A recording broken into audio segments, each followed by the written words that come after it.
The second book of Chronicles, chapter 1. Solomon the son of David was strengthened in his kingdom, and the Lord his God was with him, and magnified him exceedingly.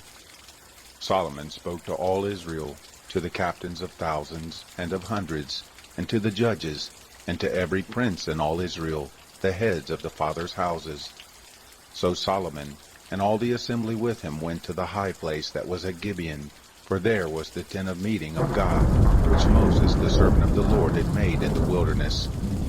But David had brought the ark of God up from Kiriath-Jearim to the place that David had prepared for it, for he had pitched a tent for it at Jerusalem. Moreover, the brazen altar that Bezalel the son of Uri the son of Hur had made was there before the tent of the Lord, and Solomon and the assembly sought to it.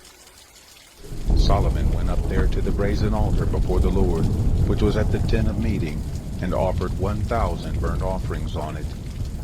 In that night did God appear to Solomon and said to him, "Ask what I shall give you."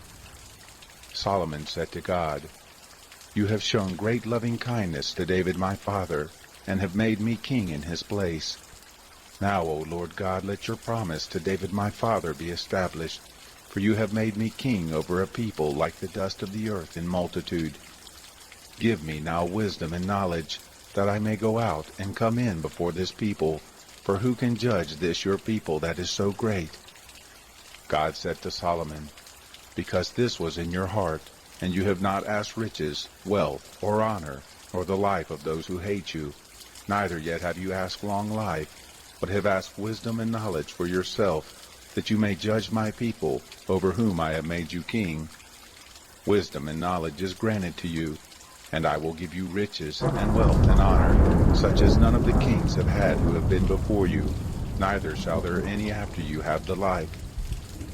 So Solomon came from the high place that was at Gibeon, from before the tent of meeting to Jerusalem, and he reigned over Israel. Solomon gathered chariots and horsemen, and he had 1,400 chariots, and 12,000 horsemen, that he placed in the chariot cities, and with the king at Jerusalem. The king made silver and gold to be in Jerusalem as stones, and cedars he made to be as the sycamore trees that are in the lowland for abundance. The horses which Solomon had were brought out of Egypt, and from Cu. The king's merchants purchased them from Cu. They brought up and brought out of Egypt a chariot for 600 pieces of silver, and a horse for 150. And so for all the kings of the Hittites and the kings of Syria did they bring them out by their means. Chapter 2. Now Solomon purposed to build a house for the name of the Lord, and a house for his kingdom. Solomon counted out 70,000 men to bear burdens, and 80,000 men who were stone cutters in the mountains, and 3,600 to oversee them. Solomon sent to Hiram king of Tyre, saying, "As you dealt with David my father, and sent him cedars to build him a house in which to dwell, even so deal with me. Behold, I am about to build a house for the name of the Lord my God, to dedicate it to him, and to burn before him incense of sweet spices, and for the continual showbread, and for the burnt offerings morning and evening on the Sabbaths and on the new moons, and on the set feast of the Lord our God. This is an ordinance forever to Israel. The house which I build is great, for great is our God above all gods. But who is able to build him a house, seeing heaven and the heaven of heavens can't contain him? Who am I then, that I should build him a house, save only to burn incense before him? Now therefore send me a man skillful to work in gold, and in silver, and in brass, and in iron, and in purple, and crimson, and blue, and who knows how to engrave all manner of engravings, to be with the skillful men who are with me in Judah and in Jerusalem, whom David my father did provide. Send me also cedar trees, fir trees, algum trees out of Lebanon, for I know that your servants know how to cut timber in Lebanon, and behold, my servants shall be with your servants, even to prepare me timber in abundance. For the house which I am about to build shall be great and wonderful. Behold, I will give to your servants, the cutters who cut timber, 20,000 measures of beaten wheat, and 20,000 measures of barley, and 20,000 baths of wine, and 20,000 baths of oil. Then Hiram, king of Tyre, answered in writing, which he sent to Solomon, Because the Lord loves his people, he has made you king over them. Hiram continued, Blessed be the Lord, the God of Israel, that made heaven and earth, who has given to David the king a wise son, endowed with discretion and understanding, that should build a house for the Lord, and a house for his kingdom. Now I have sent a skillful man endowed with understanding, of Hiram my father, the son of a woman of the daughters of Dan, and his father was a man of Tyre, skillful to work in gold, and in silver, in brass, and iron, and stone, and in timber, in purple, and blue, and in fine linen, and in crimson, also to engrave any manner of engraving, and to devise any device, that there may be a place appointed to him with your skillful men, and with the skillful men of my lord David your father. Now therefore the wheat and the barley, the oil and the wine which my lord has spoken of, let him send to his servants, and we will cut wood out of Lebanon, as much as you shall need, and we will bring it to you in floats by sea to Joppa, and you shall carry it up to Jerusalem. Solomon numbered all the foreigners who were in the land of Israel, after the numbering with which David his father had numbered them, and there were found 153,600. He set 70,000 of them to bear burdens, and 80,000 who were stone cutters in the mountains, and 3,600 overseers to set the people at work. Chapter 3. Then Solomon began to build the house of the Lord at Jerusalem on Mount Moriah, where the Lord appeared to David his father, which he made ready in the place that David had appointed, in the threshing floor of Ornan the Jebusite. He began to build in the 2nd day of the 2nd month, in the 4th year of his reign. Now these are the foundations which Solomon laid for the building of the house of God. The length by cubits after the first measure was 60 cubits, and the breadth 20 cubits. The porch that was before the house, the length of it, according to the breadth of the house, was 20 cubits, and the height 120, and he overlaid it within with pure gold. The greater house, he made a ceiling with fir wood, which he overlaid with fine gold, and ornamented it with palm trees and chains. He garnished the house with precious stones for beauty, and the gold was gold of Parvaim. He overlaid also the house, the beams, the thresholds, and the walls, and the doors with gold, and engraved cherubim on the walls. He made the most holy house. The length of it according to the breadth of the house was 20 cubits, and the breadth of it was 20 cubits, and he overlaid it with fine gold, amounting to 600 talents. The weight of the nails was 50 shekels of gold. He overlaid the upper chambers with gold. In the most holy house he made 2 cherubim of image work, and they overlaid them with gold. The wings of the cherubim were 20 cubits long. The wing of the one cherub was 5 cubits, reaching to the wall of the house, and the other wing was likewise 5 cubits, reaching to the wing of the other cherub. The wing of the other cherub was 5 cubits, reaching to the wall of the house, and the other wing was 5 cubits also, joining to the wing of the other cherub. The wings of these cherubim spread themselves forth 20 cubits, and they stood on their feet, and their faces were toward the house. He made the veil of blue and purple and crimson and fine linen, and ornamented it with cherubim. Also he made before the house 2 pillars of 35 cubits high, and the capital that was on the top of each of them was 5 cubits. He made chains in the oracle, and put them on the tops of the pillars, and he made 100 pomegranates, and put them on the chains. He set up the pillars before the temple, one on the right hand, and the other on the left, and called the name of that one on the right hand Jachin, and the name of that on the left Boaz. Chapter 4. Moreover he made an altar of brass, 20 cubits the length of it, and 20 cubits the breadth of it, and 10 cubits the height of it. Also he made the molten sea of 10 cubits from brim to brim, round in shape, and the height of it was 5 cubits, and a line of 30 cubits compassed it round about. Under it was the likeness of oxen, which did compass it round about for 10 cubits, compassing the sea round about. The oxen were in 2 rows, cast when it was cast. It stood on 12 oxen, 3 looking toward the north, and 3 looking toward the west, and 3 looking toward the south, and 3 looking toward the east. And the sea was set on them above, and all their hinder parts were inward. It was a handbreadth thick, and the brim of it was worked like the brim of a cup, like the flower of a lily. It received and held 3,000 baths. He also made 10 basins, and put 5 on the right hand and 5 on the left, to wash in them. Such things as belonged to the burnt offering they washed in them, but the sea was for the priest to wash in. He made the 10 lampstands of gold according to the ordinance concerning them, and he set them in the temple, 5 on the right hand and 5 on the left. He also made 10 tables and placed them in the temple, 5 on the right side and 5 on the left. He made 100 basins of gold. Furthermore, he made the court of the priest, and the great court, and doors for the court, and overlaid the doors of them with brass. He set the sea on the right side of the house eastward toward the south.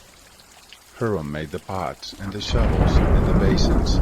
So Huram made an end of doing the work that he did for King Solomon in the house of God. The 2 pillars, and the bowls, and the 2 capitals which were on top of the pillars, and the 2 networks to cover the 2 bowls of the capitals that were on the top of the pillars, and the 400 pomegranates for the 2 networks, 2 rows of pomegranates for each network, to cover the 2 bowls of the capitals that were on the pillars. He also made the bases, and the basins he made on the bases, 1 sea, and the 12 oxen under it, the pots also, and the shovels, and the flesh hooks, and all its vessels, did Huram his father make for King Solomon, for the house of the Lord, of bright brass. In the plain of the Jordan did the king cast them, in the clay ground between Succoth and Zeradah. Thus Solomon made all the vessels in great abundance, for the weight of the brass could not be found out. Solomon made all the vessels that were in the house of God, the golden altar also, and the tables whereon was the showbread, and the lampstands with their lamps, to burn according to the ordinance before the oracle, of pure gold, and the flowers, and the lamps, and the tongs of gold, and that perfect gold, and the snuffers, and the basins, and the spoons, and the firepans of pure gold. And as for the entry of the house, its inner doors of the most holy place, and the doors of the house, of the temple, were of gold. Chapter 5. Thus all the work that Solomon did for the house of the Lord was finished.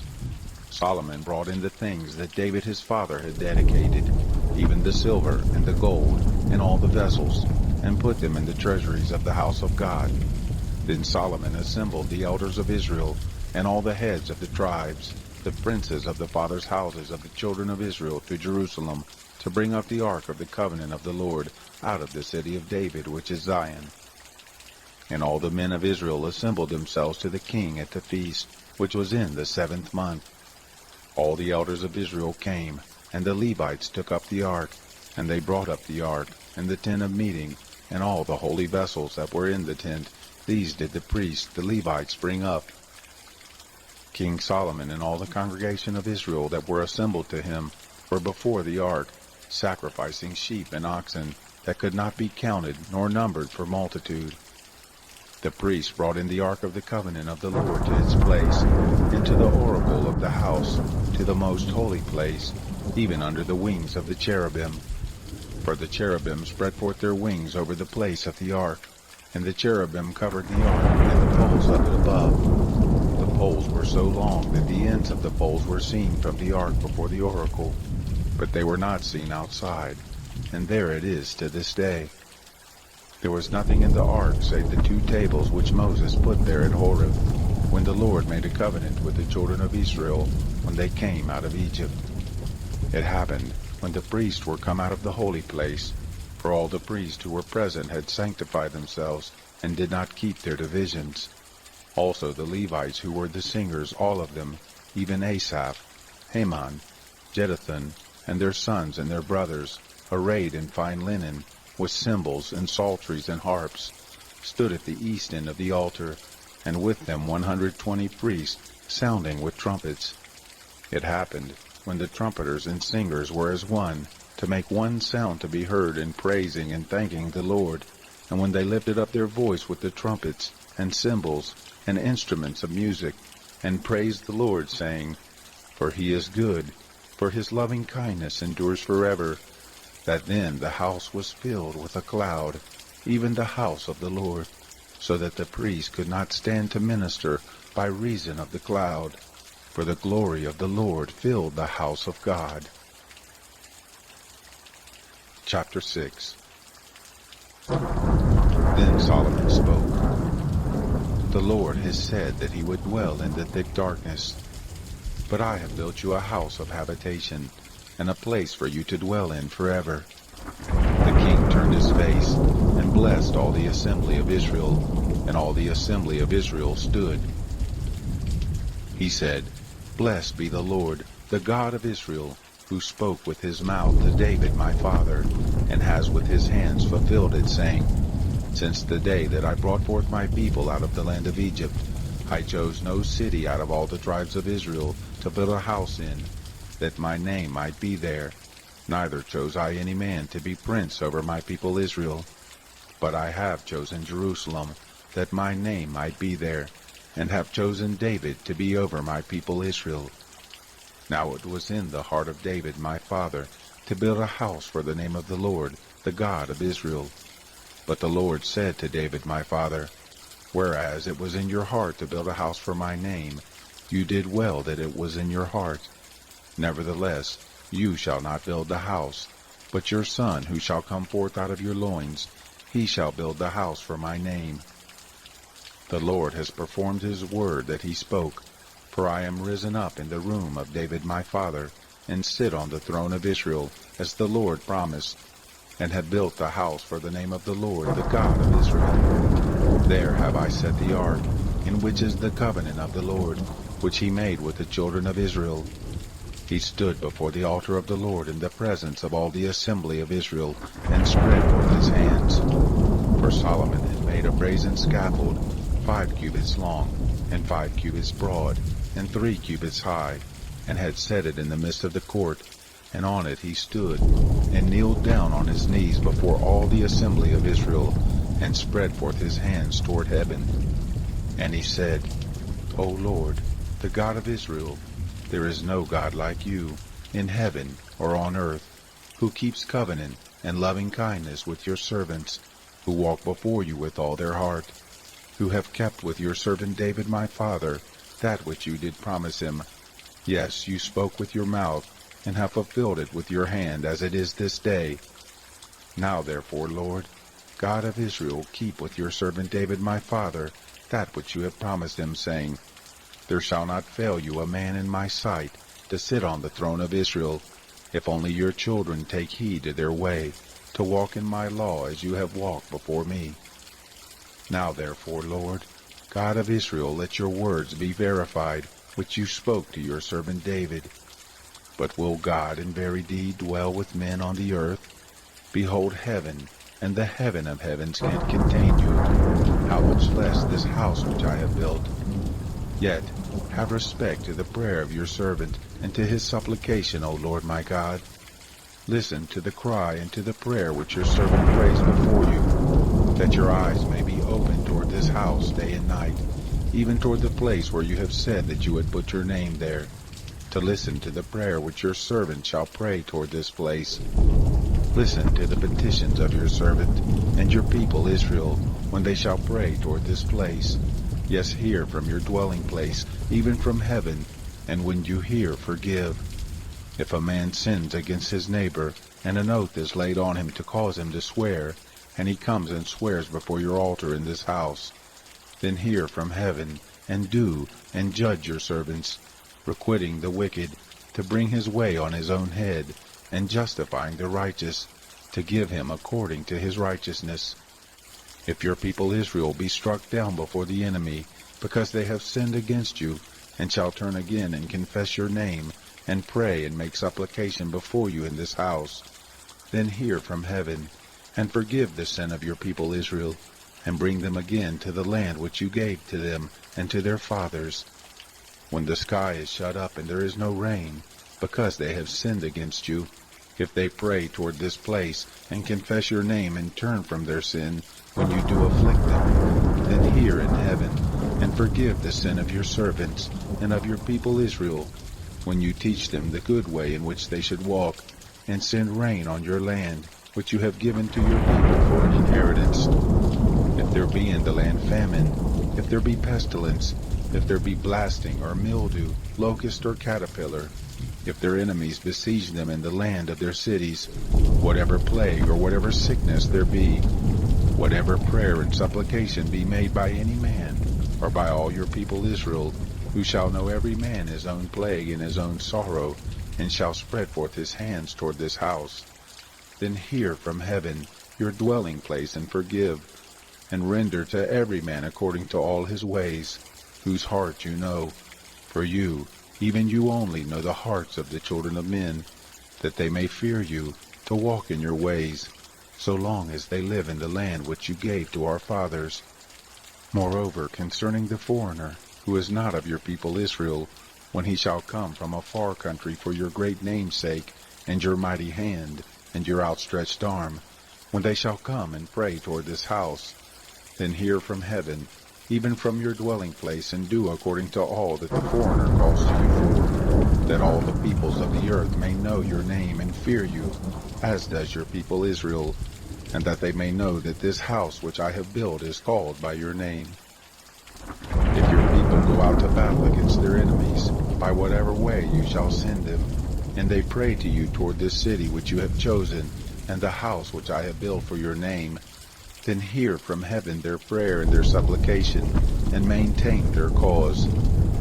If they sin against you, for there is no man who doesn't sin, and you are angry with them, and deliver them to the enemy, so that they carry them away captive to a land far off or near, yet if they shall repent themselves in the land where they are carried captive, and turn again, and make supplication to you in the land of their captivity, saying, We have sinned, we have done perversely, and have dealt wickedly, if they return to you with all their heart and with all their soul in the land of their captivity, where they have carried them captive, and pray toward their land, which you gave to their fathers, and the city which you have chosen, and toward the house which I have built for your name, then hear from heaven, even from your dwelling place, their prayer and their petitions, and maintain their cause, and forgive your people who have sinned against you. Now, my God, let, I beg you, your eyes be open, and let your ears be attentive to the prayer that is made in this place. Now, therefore, arise, O Lord God, into your resting place, you and the ark of your strength. Let your priest, O Lord God, be clothed with salvation, and let your saints rejoice in goodness. O Lord God, don't turn away the face of your anointed. Remember your loving kindnesses to David, your servant. Chapter 7. Now when Solomon had made an end of praying, the fire came down from heaven, and consumed the burnt offering and the sacrifices, and the glory of the Lord filled the house. The priest could not enter into the house of the Lord, because the glory of the Lord filled the Lord's house. All the children of Israel looked on, when the fire came down, and the glory of the Lord was on the house. And they bowed themselves with their faces to the ground on the pavement, and worshipped, and gave thanks to the Lord, saying, For he is good, for his loving kindness endures forever. Then the king and all the people offered sacrifice before the Lord. King Solomon offered a sacrifice of 22,000 oxen, and 120,000 sheep. So the king and all the people dedicated the house of God. The priests stood according to their offices, the Levites also with the instruments of the music of the Lord, which David the king had made to give thanks to the Lord, for his loving kindness endures forever. When David praised by their ministry, and the priests sounded trumpets before them, and all Israel stood. Moreover, Solomon made the middle of the court holy that was before the house of the Lord. For there he offered the burnt offerings, and the fat of the peace offerings, because the brazen altar which Solomon had made was not able to receive the burnt offering, and the meal offering, and the fat. So Solomon held the feast at that time 7 days, and all Israel with him, a very great assembly, from the entrance of Hamath to the brook of Egypt. On the 8th day they held a solemn assembly, for they kept the dedication of the altar 7 days, and the feast 7 days. On the 23rd day of the 7th month, he sent the people away to their tents, joyful and glad of heart for the goodness that the Lord had shown to David, and to Solomon, and to Israel his people. Thus Solomon finished the house of the Lord, and the king's house, and all that came into Solomon's heart to make in the house of the Lord and in his own house, he prosperously effected. The Lord appeared to Solomon by night and said to him, I have heard your prayer, and have chosen this place to myself for a house of sacrifice.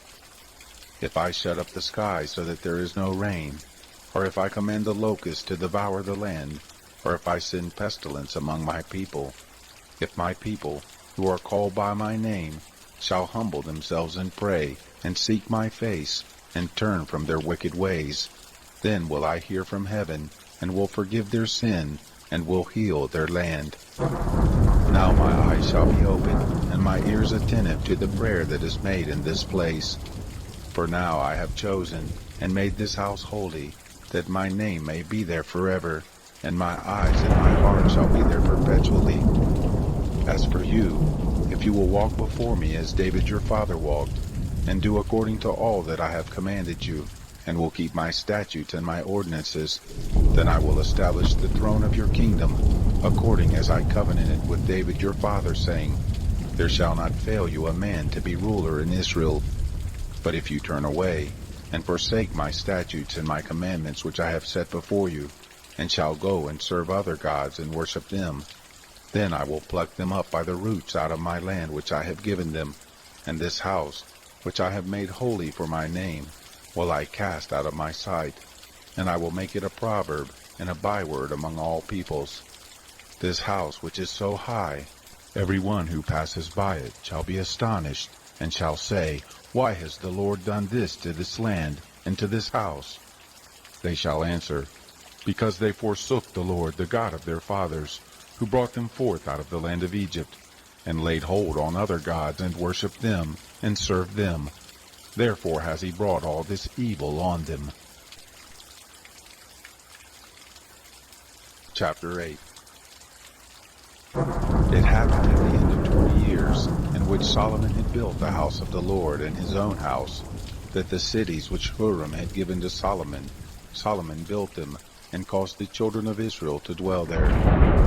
Solomon went to Hamath Zobah, and prevailed against it.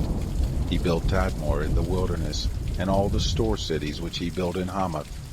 Also he built Beth-horon the upper, and Beth-horon the lower, fortified cities with walls, gates, and bars, and Baalath, and all the store cities that Solomon had, and all the cities for his chariots, and the cities for his horsemen, and all that Solomon desired to build for his pleasure in Jerusalem, and in Lebanon, and all the land of his dominion. As for all the people who were left of the Hittites, and the Amorites, and the Perizzites, and the Hivites, and the Jebusites who were not of Israel, of their children who were left after them in the land, whom the children of Israel didn't consume, of them did Solomon raise a levy of bondservants to this day. But of the children of Israel did Solomon make no servants for his work, but they were men of war, and chief of his captains, and rulers of his chariots and of his horsemen. These were the chief officers of King Solomon, even 250, who ruled over the people. Solomon brought up the daughter of Pharaoh out of the city of David to the house that he had built for her, for he said, My wife shall not dwell in the house of David, king of Israel, because the places are holy, whereunto the ark of the Lord is come.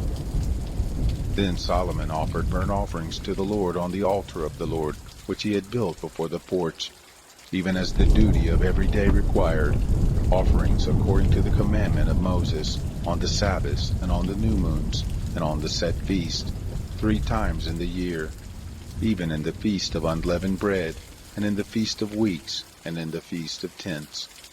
He appointed, according to the ordinance of David his father, the divisions of the priests to their service, and the Levites to their offices, to praise and to minister before the priests, as the duty of every day required. The doorkeepers also by their divisions at every gate, for so had David the man of God commanded. They didn't depart from the commandment of the king to the priests and the Levites concerning any matter or concerning the treasures. Now all the work of Solomon was prepared to the day of the foundation of the house of the Lord, and until it was finished. So the house of the Lord was completed.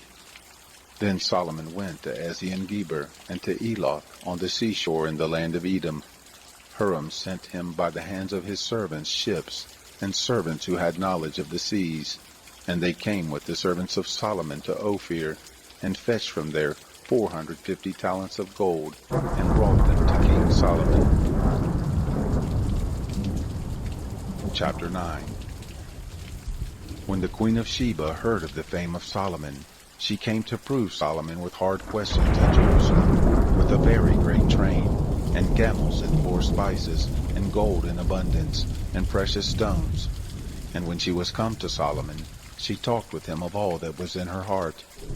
Solomon told her all her questions, and there was not anything hid from Solomon which he didn't tell her. When the queen of Sheba had seen the wisdom of Solomon, and the house that he had built, and the food of his table, and the sitting of his servants, and the attendance of his ministers, and their clothing, his cupbearers also and their clothing, and his ascent by which he went up to the house of the Lord, there was no more spirit in her. She said to the king, "It was a true report that I heard in my own land of your acts and of your wisdom. However, I didn't believe their words until I came, and my eyes had seen it. And behold, the half of the greatness of your wisdom was not told me. You exceed the fame that I heard. Happy are your men, and happy are those your servants, who stand continually before you and hear your wisdom. Blessed be the Lord your God, who delighted in you, to set you on his throne, to be king for the Lord your God, because your God loved Israel, to establish them forever. Therefore he made you king over them, to do justice and righteousness." She gave the king 120 talents of gold, and spices in great abundance, and precious stones. Neither was there any such spice as the queen of Sheba gave to King Solomon. The servants also of Huram, and the servants of Solomon, who brought gold from Ophir, brought algum trees and precious stones. The king made of the algum trees terraces for the house of the Lord, and for the king's house, and harps and psalteries for the singers, and there was none such seen before in the land of Judah. King Solomon gave to the queen of Sheba all her desire, whatever she asked, besides that which she had brought to the king. So she turned and went to her own land, she and her servants. Now the weight of gold that came to Solomon in 1 year was 666 talents of gold, besides that which the traders and merchants brought. And all the kings of Arabia and the governors of the country brought gold and silver to Solomon. King Solomon made 200 bucklers of beaten gold. 600 shekels of beaten gold went into one buckler. He made 300 shields of beaten gold. 300 shekels of gold went to one shield, and the king put them in the house of the forest of Lebanon. Moreover, the king made a great throne of ivory, and overlaid it with pure gold. And there were 6 steps to the throne, with a footstool of gold which were fastened to the throne, and stays on either side by the place of the seat, and 2 lions standing beside the stays. 12 lions stood there on the one side, and on the other on the 6 steps. There was nothing like it made in any kingdom. All King Solomon's drinking vessels were of gold, and all the vessels of the house of the forest of Lebanon were of pure gold. Silver was accounted nothing in the days of King Solomon. For the king had ships that went to Tarshish with the servants of Huram. Once every 3 years the ships of Tarshish came, bringing gold and silver, ivory and apes and peacocks. So King Solomon exceeded all the kings of the earth in riches and wisdom. All the kings of the earth sought the presence of Solomon, to hear his wisdom which God had put in his heart. They brought every man his tribute, vessels of silver and vessels of gold, and clothing, armor and spices, horses and mules, a rate year by year. Solomon had 4,000 stalls for horses and chariots, and 12,000 horsemen, that he bestowed in the chariot cities, and with the king at Jerusalem. He ruled over all the kings from the river, even to the land of the Philistines, and to the border of Egypt. The king made silver to be in Jerusalem as stones, and cedars he made to be as the sycamore trees that are in the lowland for abundance. They brought horses for Solomon out of Egypt and out of all lands.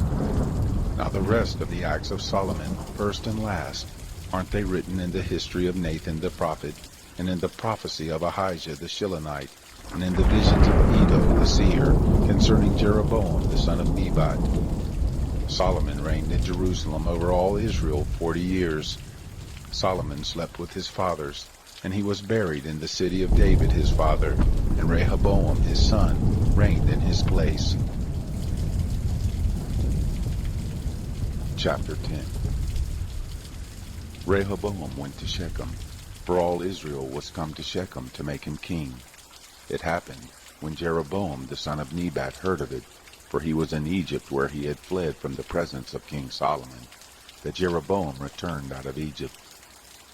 They sent and called him, and Jeroboam and all Israel came, and they spoke to Rehoboam, saying, Your father made our yoke grievous. Now therefore you make the grievous service of your father, and his heavy yoke which he put on us lighter, and we will serve you. He said to them, Come back to me after 3 days.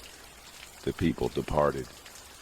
King Rehoboam took counsel with the old men, who had stood before Solomon his father while he had lived, saying, What counsel do you give me to return answer to this people? They spoke to him, saying, If you are kind to this people, and please them, and speak good words to them, then they will be your servants forever. But he forsook the counsel of the old men which they had given him, and took counsel with the young men who had grown up with him, who stood before him. He said to them, What counsel do you give, that we may return answer to this people, who have spoken to me, saying, Make the yoke that your father did put on us lighter? The young men who had grown up with him spoke to him, saying, Thus shall you tell the people who spoke to you, saying, Your father made our yoke heavy, but you make it lighter to us. Thus shall you say to them, My little finger is thicker than my father's loins. Now whereas my father did lade you with a heavy yoke, I will add to your yoke. My father chastised you with whips, but I will chastise you with scorpions. So Jeroboam and all the people came to Rehoboam the 3rd day as the king bade, saying, Come to me again the 3rd day. The king answered them roughly, and King Rehoboam forsook the counsel of the old men, and spoke to them after the counsel of the young men, saying, My father made your yoke heavy, but I will add to it. My father chastised you with whips, but I will chastise you with scorpions. So the king didn't listen to the people, for it was brought about of God, that the Lord might establish his word, which he spoke by Ahijah the Shilonite to Jeroboam the son of Nebat. When all Israel saw that the king didn't listen to them, the people answered the king, saying, What portion have we in David? Neither have we inheritance in the son of Jesse. Every man to your tents, Israel. Now see to your own house, David. So all Israel departed to their tents. But as for the children of Israel who lived in the cities of Judah, Rehoboam reigned over them. Then King Rehoboam sent Hadoram, who was over the men subject to forced labor, and the children of Israel stoned him to death with stones. King Rehoboam made speed to get himself up to his chariot to flee to Jerusalem. So Israel rebelled against the house of David to this day. Chapter 11. When Rehoboam was come to Jerusalem, he assembled the house of Judah and Benjamin, 180,000 chosen men who were warriors, to fight against Israel, to bring the kingdom again to Rehoboam. But the word of the Lord came to Shemaiah, the man of God, saying, Speak to Rehoboam, the son of Solomon, king of Judah, and to all Israel in Judah and Benjamin, saying, Thus says the Lord, You shall not go up, nor fight against your brothers. Return every man to his house, for this thing is of me. So they listened to the words of the Lord, and returned from going against Jeroboam. Rehoboam lived in Jerusalem, and built cities for defense in Judah. He built Bethlehem, and Etam, and Tekoa, Bethsur, and Soko, and Adullam, and Gath, and Maresha, and Sif, and Adoraim, and Lachish, and Azekah, and Zorah, and Ajalon, and Hebron, which are in Judah and in Benjamin, fortified cities. He fortified the strongholds, and put captains in them, and stores of food, and oil, and wine. In every city he put shields and spears, and made them exceedingly strong. Judah and Benjamin belonged to him. The priests and the Levites, who were in all Israel, resorted to him out of their border. For the Levites left their suburbs and their possession, and came to Judah and Jerusalem. For Jeroboam and his sons cast them off, that they should not execute the priest's office to the Lord. And he appointed him priests for the high places, and for the male goats, and for the calves which he had made. After them, out of all the tribes of Judah, such as set their hearts to seek the Lord, the God of Israel, came to Jerusalem to sacrifice to the Lord, the God of their fathers. So they strengthened the kingdom of Judah, and made Rehoboam the son of Solomon strong 3 years, for they walked 3 years in the way of David and Solomon. Rehoboam took himself a wife, Mahalath, the daughter of Jeremoth the son of David, and of Abihail, the daughter of Eliab the son of Jesse. And she bore him sons, Jeush, and Shemariah, and Zaham. After her he took Maacah, the daughter of Absalom, and she bore him Abijah, and Attai, and Ziza, and Shelomith. Rehoboam loved Maacah, the daughter of Absalom, above all his wives and his concubines. For he took 18 wives and 60 concubines, and became the father of 28 sons and 60 daughters. Rehoboam appointed Abijah the son of Maacah to be chief, even the prince among his brothers, for he was minded to make him king. He dealt wisely, and dispersed all his sons throughout all the lands of Judah and Benjamin, to every fortified city, and he gave them food in abundance. He sought for them many wives. Chapter 12. It happened, when the kingdom of Rehoboam was established, and he was strong, that he forsook the law of the Lord, and all Israel with him. It happened in the 5th year of King Rehoboam, that Shishak king of Egypt came up against Jerusalem, because they had trespassed against the Lord, with 1,200 chariots and 60,000 horsemen. The people were without number who came with him out of Egypt, the Lubim, the Sukkim, and the Ethiopians. He took the fortified cities which pertained to Judah, and came to Jerusalem. Now Shemaiah the prophet came to Rehoboam, and to the princes of Judah, who were gathered together to Jerusalem because of Shishak, and said to them, Thus says the Lord, You have forsaken me, therefore I have also left you in the hand of Shishak. Then the princes of Israel and the king humbled themselves, and they said, The Lord is righteous. When the Lord saw that they humbled themselves, the word of the Lord came to Shemaiah, saying, They have humbled themselves. I will not destroy them, but I will grant them some deliverance, and my wrath shall not be poured out on Jerusalem by the hand of Shishak. Nevertheless they shall be his servants, that they may know my service, and the service of the kingdoms of the countries. So Shishak king of Egypt came up against Jerusalem, and took away the treasures of the house of the Lord, and the treasures of the king's house. He took all away. He took away also the shields of gold which Solomon had made. King Rehoboam made in their place shields of brass, and committed them to the hands of the captains of the guard, who kept the door of the king's house. It was so, that as often as the king entered into the house of the Lord, the guard came and bore them, and brought them back into the guard chamber. When he humbled himself, the wrath of the Lord turned from him, so as not to destroy him altogether. And moreover in Judah there were good things found. So King Rehoboam strengthened himself in Jerusalem and reigned. For Rehoboam was 41 years old when he began to reign, and he reigned 17 years in Jerusalem, the city which the Lord had chosen out of all the tribes of Israel to put his name there. And his mother's name was Naamah the Ammonitess. He did that which was evil, because he didn't set his heart to seek the Lord. Now the acts of Rehoboam, first and last, aren't they written in the histories of Shemaiah the prophet, and of Iddo the seer, after the manner of genealogies? There were wars between Rehoboam and Jeroboam continually. Rehoboam slept with his fathers, and was buried in the city of David, and Abijah his son reigned in his place. Chapter 13.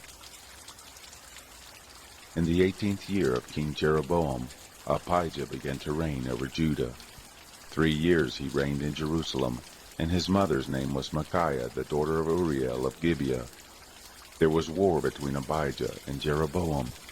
Abijah joined battle with an army of valiant men of war, even 400,000 chosen men, and Jeroboam set the battle in array against him with 800,000 chosen men who were mighty men of valor. Abijah stood up on Mount Zemaraim, which is in the hill country of Ephraim, and said, Hear me, Jeroboam, and all Israel. Ought you not to know that the Lord, the God of Israel, gave the kingdom over Israel to David forever, even to him and to his sons by a covenant of salt? Yet Jeroboam the son of Nebat, the servant of Solomon the son of David, rose up and rebelled against his Lord. There were gathered to him worthless men, base fellows, who strengthened themselves against Rehoboam the son of Solomon, when Rehoboam was young and tender-hearted, and could not withstand them. Now you think to withstand the kingdom of the Lord in the hand of the sons of David, and you are a great multitude, and there are with you the golden calves which Jeroboam made you for your gods. Haven't you driven out the priests of the Lord, the sons of Aaron, and the Levites, and made you priests after the manner of the peoples of other lands, so that whoever comes to consecrate himself with a young bull and 7 rams, the same may be a priest of those who are no gods? But as for us, the Lord is our God, and we have not forsaken him, and we have priests ministering to the Lord, the sons of Aaron, and the Levites in their work, and they burn to the Lord every morning and every evening burnt offerings and sweet incense. The showbread also they set in order on the pure table, and the lampstand of gold with its lamps, to burn every evening, for we keep the charge of the Lord our God, but you have forsaken him. Behold, God is with us at our head, and his priests with the trumpets of alarm to sound alarm against you. Children of Israel, don't fight against the Lord, the God of your fathers, for you shall not prosper. But Jeroboam caused an ambush to come out behind them, so they were before Judah, and the ambush was behind them. When Judah looked back, behold, the battle was before and behind them, and they cried to the Lord, and the priests sounded with the trumpets. Then the men of Judah gave a shout, and as the men of Judah shouted, it happened that God struck Jeroboam and all Israel before Abijah and Judah. The children of Israel fled before Judah, and God delivered them into their hand. Abijah and his people killed them with a great slaughter, so that there fell down slain of Israel 500,000 chosen men. Thus the children of Israel were brought under at that time, and the children of Judah prevailed, because they relied on the Lord, the God of their fathers. Abijah pursued after Jeroboam, and took cities from him, Bethel with its towns, and Jeshanah with its towns, and Ephron with its towns. Neither did Jeroboam recover strength again in the days of Abijah, and the Lord struck him, and he died. But Abijah grew mighty, and took to himself 14 wives, and became the father of 22 sons, and 16 daughters. The rest of the acts of Abijah and his ways and his sayings are written in the commentary of the prophet Iddo. Chapter 14. So Abijah slept with his fathers, and they buried him in the city of David, and Asa his son reigned in his place. In his days the land was quiet 10 years. Asa did that which was good and right in the eyes of the Lord his God, for he took away the foreign altars and the high places, and broke down the pillars, and hewed down the Asherim, and commanded Judah to seek the Lord, the God of their fathers, and to do the law and the commandment. He also took out of all the cities of Judah the high places and the sun images, and the kingdom was quiet before him. He built fortified cities in Judah, for the land was quiet, and he had no war in those years, because the Lord had given him rest. For he said to Judah, Let us build these cities, and make about them walls and towers, gates and bars. The land is yet before us. Because we have sought the Lord our God, we have sought him, and he has given us rest on every side. So they built and prospered. Asa had an army that bore bucklers and spears, out of Judah 300,000, and out of Benjamin that bore shields and drew bows 280,000. All of these were mighty men of valor. There came out against them Zerah the Ethiopian with an army of 1,000,000 troops and 300 chariots, and he came to Mareshah. Then Asa went out to meet him, and they set the battle in array in the valley of Zaphatha and Mareshah. Asa cried to the Lord his God and said, Lord, there is none besides you to help, between the mighty and him who has no strength. Help us, Lord our God, for we rely on you, and in your name are we come against this multitude. O Lord, you are our God. Don't let man prevail against you. So the Lord struck the Ethiopians before Asa and before Judah, and the Ethiopians fled. Asa and the people who were with him pursued them to Gerar, and there fell of the Ethiopians so many that they could not recover themselves, for they were destroyed before the Lord and before his host, and they carried away very much treasure. They struck all the cities around Gerar, for the fear of the Lord came on them, and they despoiled all the cities, for there was much treasure in them. They struck also the tents of cattle, and carried away sheep in abundance, and camels, and returned to Jerusalem. Chapter 15. The Spirit of God came on Azariah the son of Oded, and he went out to meet Asa and said to him, Hear me, Asa, and all Judah and Benjamin. The Lord is with you, while you are with him. And if you seek him, he will be found of you. But if you forsake him, he will forsake you. Now for a long season, Israel was without the true God, and without a teaching priest, and without law. But when in their distress they turned to the Lord, the God of Israel, and sought him, he was found of them.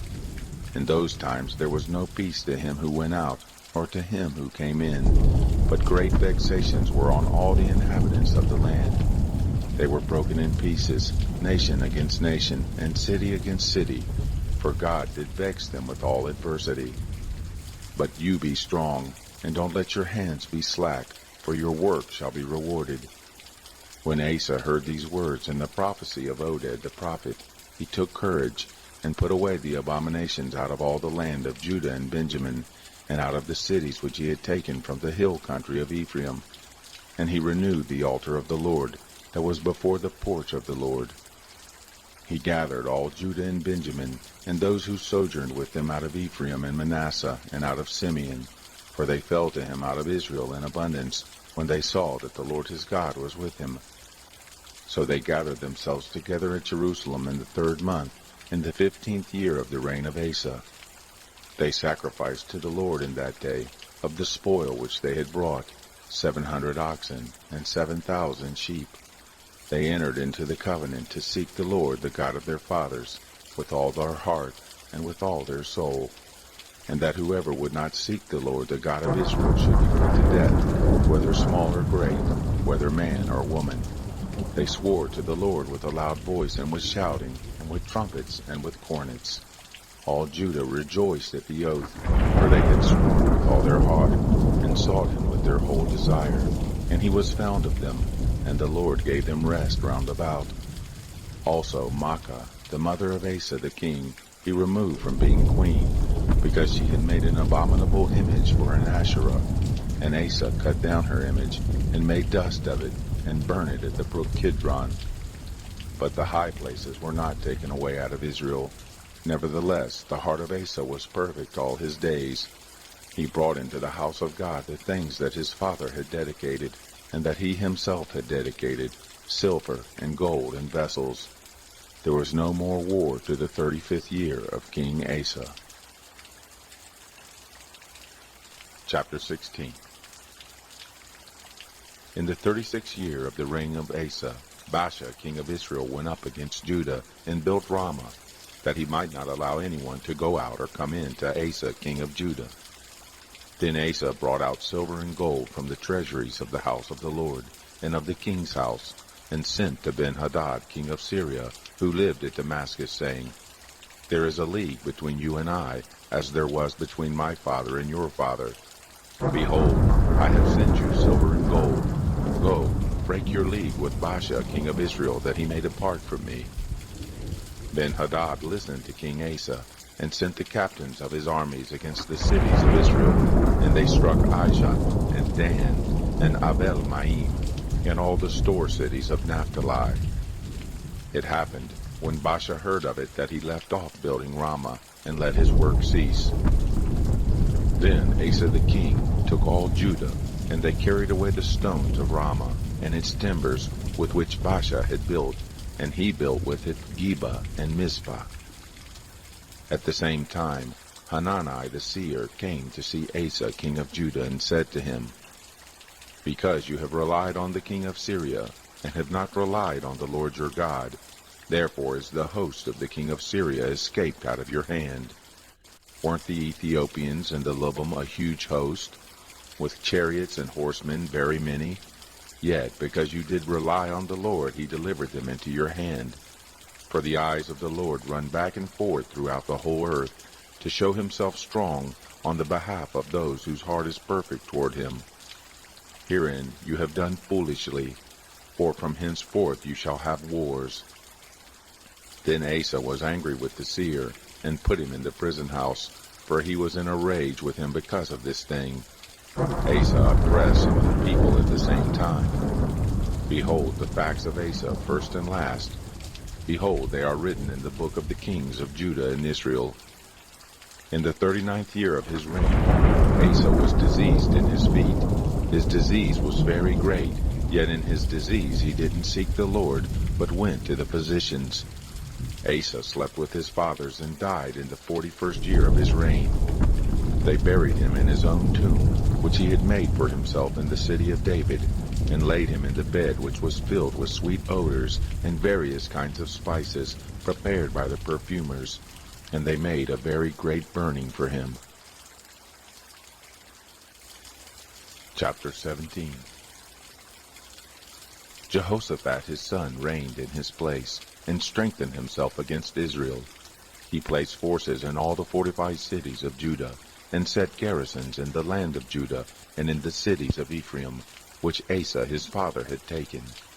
The Lord was with Jehoshaphat, because he walked in the first ways of his father David, and didn't seek the Baals, but sought to the God of his father, and walked in his commandments, and not after the doings of Israel. Therefore the Lord established the kingdom in his hand, and all Judah brought to Jehoshaphat tribute, and he had riches and honor in abundance. His heart was lifted up in the ways of the Lord, and furthermore he took away the high places and the Asherim out of Judah. Also in the 3rd year of his reign he sent his princes, even Ben-Hail, and Obadiah, and Zechariah, and Nethanel, and Micaiah to teach in the cities of Judah.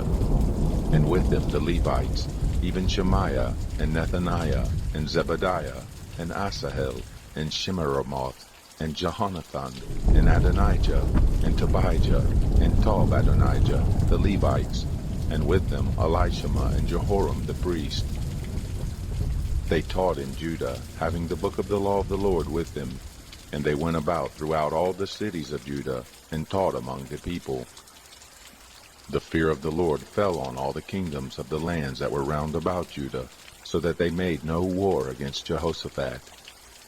Some of the Philistines brought Jehoshaphat presents and silver for tribute. The Arabians also brought him flocks, 7,700 rams, and 7,700 male goats. Jehoshaphat grew great exceedingly, and he built in Judah castles and cities of store.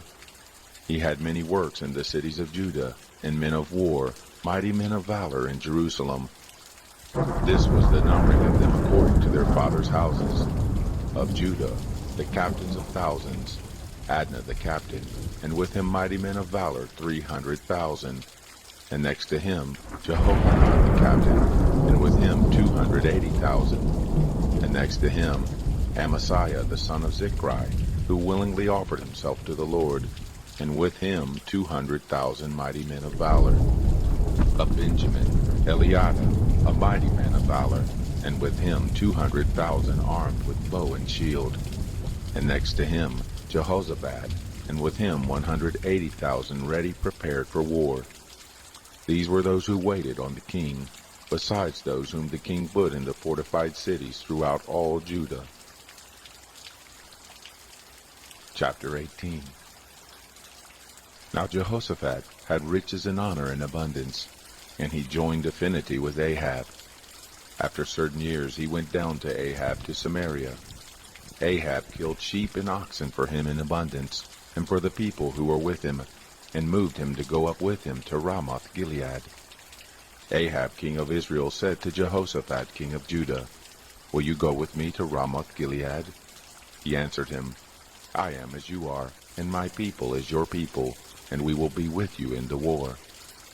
Jehoshaphat said to the king of Israel, "Please inquire first for the word of the Lord." Then the king of Israel gathered the prophets together, 400 men, and said to them, "Shall we go to Ramoth Gilead to battle, or shall I wait?" They said, "Go up, for the Lord will deliver it into the hand of the king." But Jehoshaphat said, "Isn't there a prophet of the Lord besides, that we may inquire of him?" The king of Israel said to Jehoshaphat, "There is yet one man by whom we may inquire of the Lord, but I hate him, for he never prophesies good concerning me, but always evil. The same is Micaiah, the son of Imlah." Jehoshaphat said, "Don't let the king say this."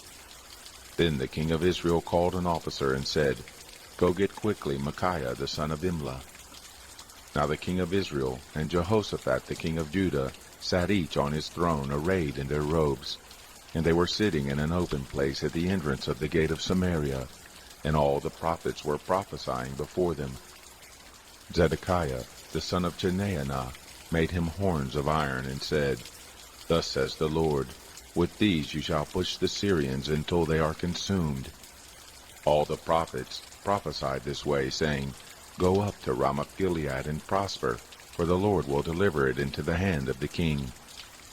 The messenger who went to call Micaiah spoke to him, saying, "Behold, the words of the prophets declare good to the king with one mouth. Let your word therefore please be like one of theirs, and you speak good also." Micaiah said, "As the Lord lives, what my God says, that will I speak." When he had come to the king said to him, "Micaiah, shall we go to Ramoth Gilead to battle, or shall I wait?" He said, "Go up and prosper, and they shall be delivered into your hand." The king said to him, "How many times shall I tell you that you speak to me nothing but the truth in the name of the Lord?" He said, "I saw all Israel scattered on the mountains, as sheep that have no shepherd. And the Lord said, These have no master. Let them return every man to his house in peace." The king of Israel said to Jehoshaphat, "Didn't I tell you that he would not prophesy good concerning me, but evil?" Micaiah said, "Therefore hear the word of the Lord.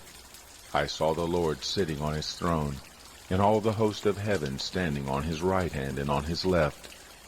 The Lord said, Who shall entice Ahab king of Israel, that he may go up and fall at Ramoth Gilead?" One spoke, saying after this manner, and another saying after that manner. There came forth a spirit and stood before the Lord and said, "I will entice him." The Lord said to him, "How?" He said, "I will go forth and will be a lying spirit in the mouth of all his prophets." He said, "You shall entice him and shall prevail also. Go forth and do so."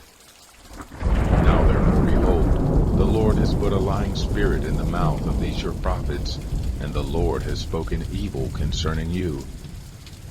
Then Zedekiah, the son of Chenaanah, came near and struck Micaiah on the cheek and said, "Which way did the Spirit of the Lord go from me to speak to you?" Micaiah said, "Behold, you shall see on that day when you shall go into an inner chamber to hide yourself."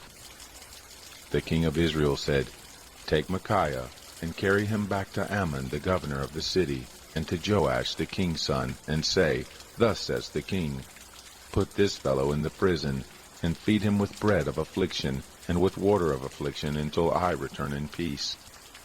Micaiah said, "If you return at all in peace, the Lord has not spoken by me." He said, "Hear, you peoples, all of you." So the king of Israel and Jehoshaphat the king of Judah went up to Ramoth Gilead. The king of Israel said to Jehoshaphat, "I will disguise myself and go into the battle, but you You put on your robes." The king of Israel disguised himself, and they went into the battle. Now the king of Syria had commanded the captains of his chariots, saying, "Fight neither with small nor great, save only with the king of Israel." It happened, when the captains of the chariots saw Jehoshaphat, that they said, "It is the king of Israel." Therefore they turned about to fight against him. But Jehoshaphat cried out, and the Lord helped him, and God moved them to depart from him. It happened, when the captains of the chariots saw that it was not the king of Israel, that they turned back from pursuing him.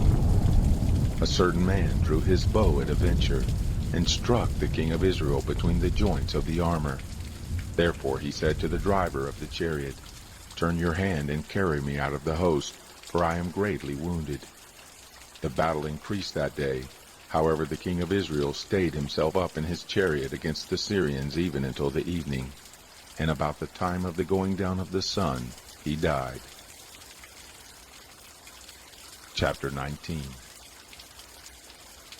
Jehoshaphat, the king of Judah, returned to his house in peace to Jerusalem. Jehu, the son of Hanani, the seer, went out to meet him, and said to the king Jehoshaphat, "Should you help the wicked, and love those who hate the Lord? For this thing wrath is on you from before the Lord. Nevertheless, there are good things found in you, in that you have put away the Asheroth out of the land, and have set your heart to seek the Lord." Jehoshaphat lived at Jerusalem, and he went out again with the people from Beersheba to the hill country of Ephraim, and brought them back to the Lord, the God of their fathers. He set judges in the land throughout all the fortified cities of Judah, city by city, and said to the judges, "Consider what you do, for you don't judge for man, but for the Lord, and he is with you in the judgment. Now therefore let the fear of the Lord be on you. Take heed and do it, for there is no iniquity with the Lord our God, nor respect of persons, nor taking of bribes." Moreover, in Jerusalem did Jehoshaphat set of the Levites and the priests, and of the heads of the fathers' houses of Israel, for the judgment of the Lord, and for controversies. They returned to Jerusalem.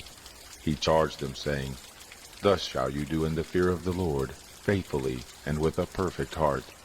Whenever any controversy shall come to you from your brothers who dwell in their cities, between blood and blood, between law and commandment, statutes and ordinances, you shall warn them, that they not be guilty towards the Lord, and so wrath come on you and on your brothers. This do, and you shall not be guilty.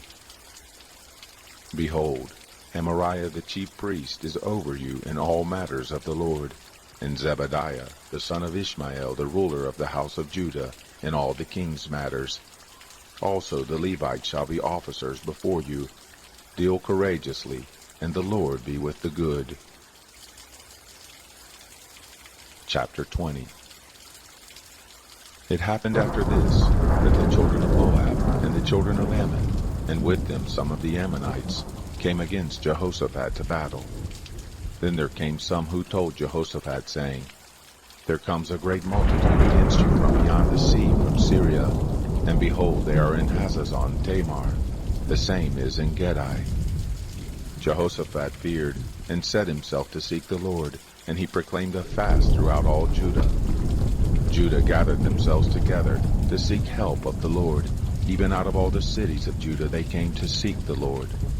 Jehoshaphat stood in the assembly of Judah in Jerusalem, in the house of the Lord before the new court, and he said, "O Lord, the God of our fathers, aren't you God in heaven? And aren't you ruler over all the kingdoms of the nations? And in your hand is power and might, so that none is able to withstand you. Did you not, our God, drive out the inhabitants of this land before your people Israel, and give it to the seed of Abraham your friend forever?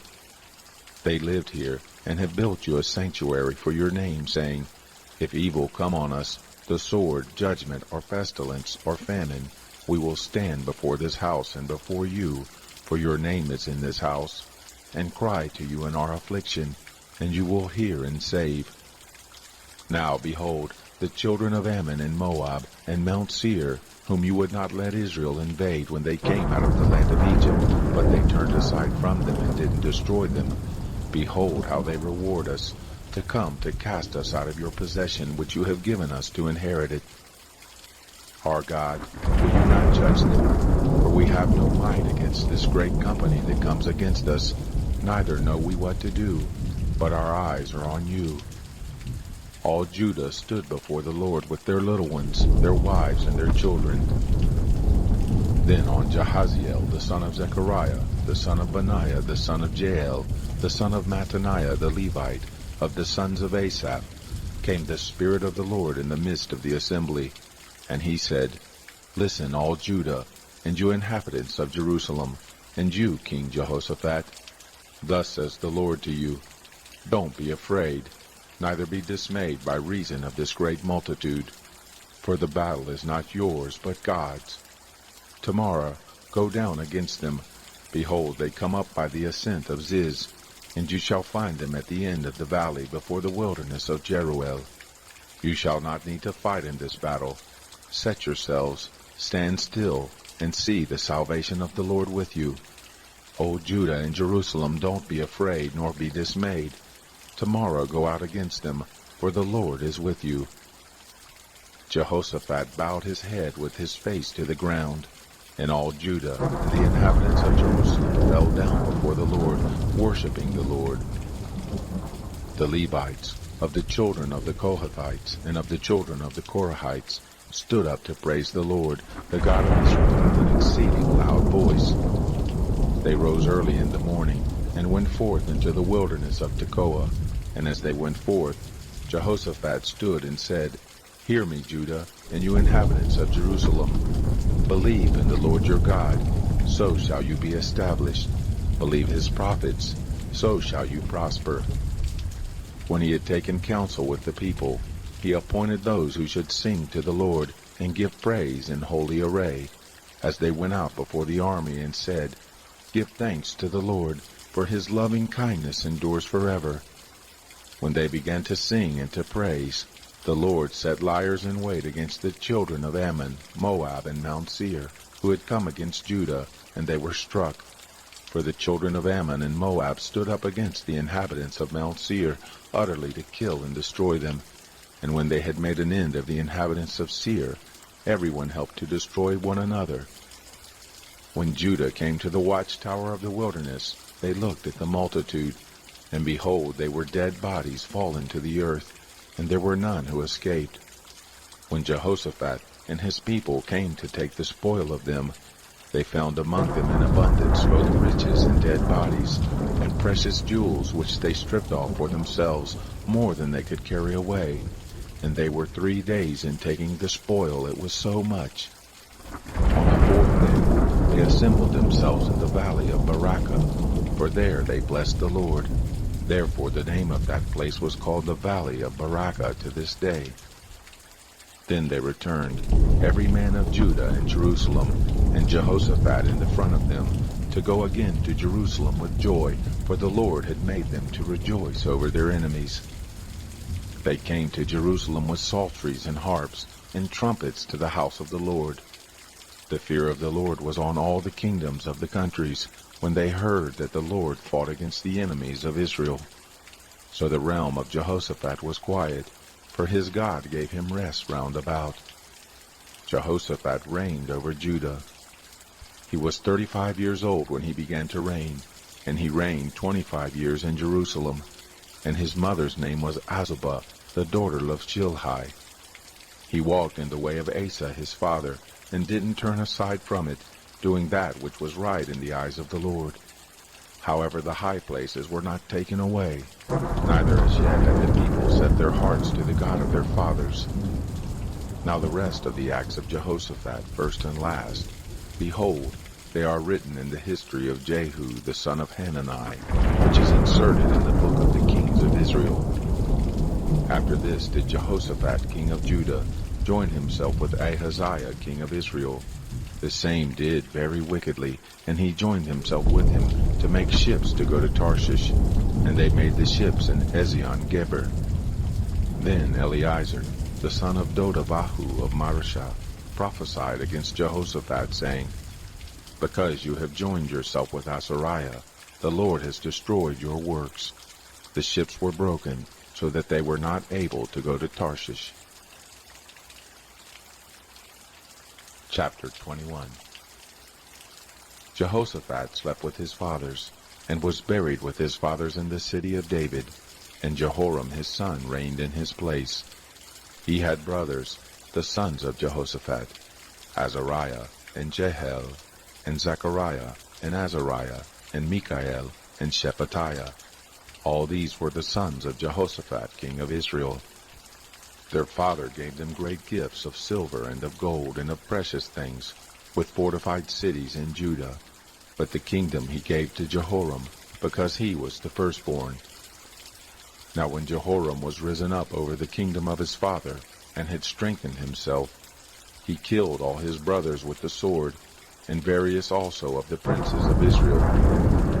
Jehoram was 32 years old when he began to reign, and he reigned 8 years in Jerusalem. He walked in the ways of the kings of Israel, as did the house of Ahab, for he had the daughter of Ahab as a wife, and he did that which was evil in the sight of the Lord.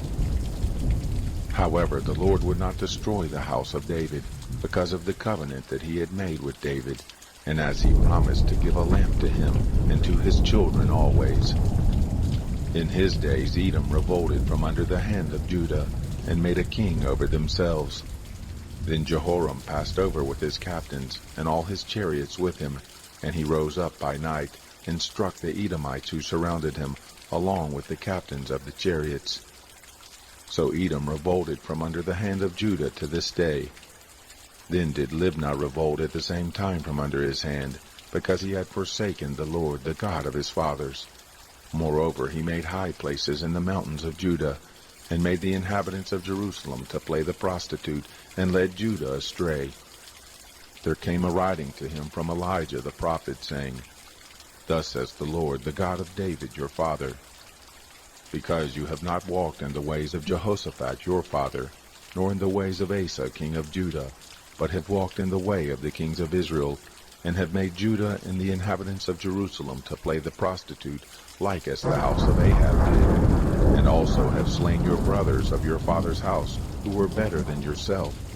Behold, the Lord will strike with a great plague your people, and your children, and your wives, and all your substance, and you shall have great sickness by disease of your bowels, until your bowels fall out by reason of the sickness, day by day.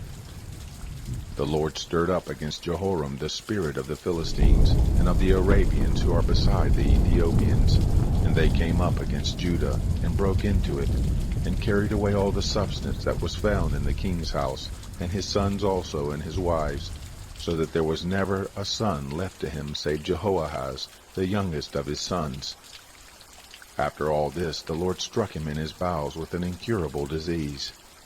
It happened in the process of time, at the end of 2 years, that his bowels fell out by reason of his sickness, and he died of sore diseases. His people made no burning for him like the burning of his fathers.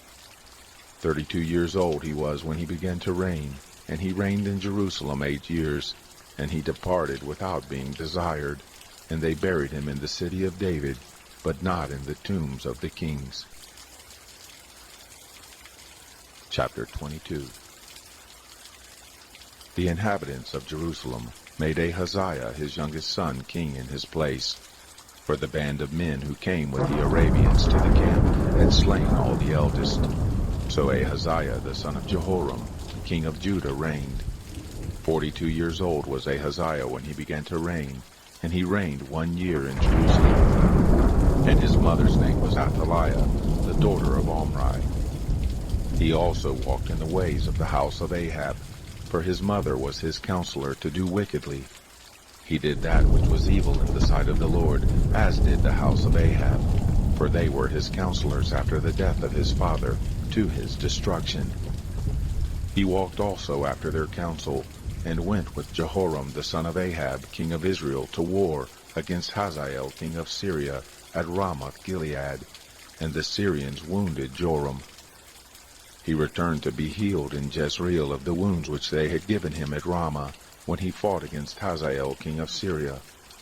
Azariah, the son of Jehoram king of Judah, went down to see Jehoram the son of Ahab in Jezreel, because he was sick. Now the destruction of Ahaziah was of God, and that he went to Joram. For when he was come, he went out with Jehoram against Jehu the son of Nimshi, whom the Lord had anointed to cut off the house of Ahab. It happened, when Jehu was executing judgment on the house of Ahab, that he found the princes of Judah and the sons of the brothers of Ahaziah ministering to Ahaziah, and killed them. He sought Ahaziah, and they caught him. Now he was hiding in Samaria. And they brought him to Jehu, and killed him. And they buried him, for they said, He is the son of Jehoshaphat, who sought the Lord with all his heart. The house of Ahaziah had no power to hold the kingdom. Now when Athaliah, the mother of Ahaziah, saw that her son was dead, she arose and destroyed all the royal seed of the house of Judah. But Jehoshaphat, the daughter of the king, took Joash the son of Ahaziah, and stole him away from among the king's sons who were slain, and put him and his nurse in the bedchamber.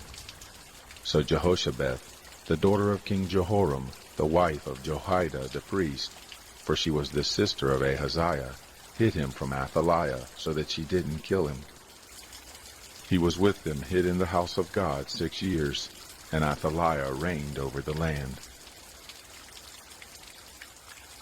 Chapter 23. In the 7th year Jehoiada strengthened himself, and took the captains of hundreds, Azariah the son of Jeroram, and Ishmael the son of Johanan, and Azariah the son of Obed, and Maaseiah the son of Adiah, and Elishaphat the son of Zichri, into covenant with him. They went about in Judah, and gathered the Levites out of all the cities of Judah, and the heads of the fathers' houses of Israel, and they came to Jerusalem. All the assembly made a covenant with the king in the house of God. He said to them, Behold, the king's son shall reign, as the Lord has spoken concerning the sons of David. This is the thing that you shall do. A third part of you, who come in on the Sabbath, of the priests and of the Levites, shall be porters of the thresholds, and a third part shall be at the king's house, and a third part at the gate of the foundation, and all the people shall be in the courts of the house of the Lord.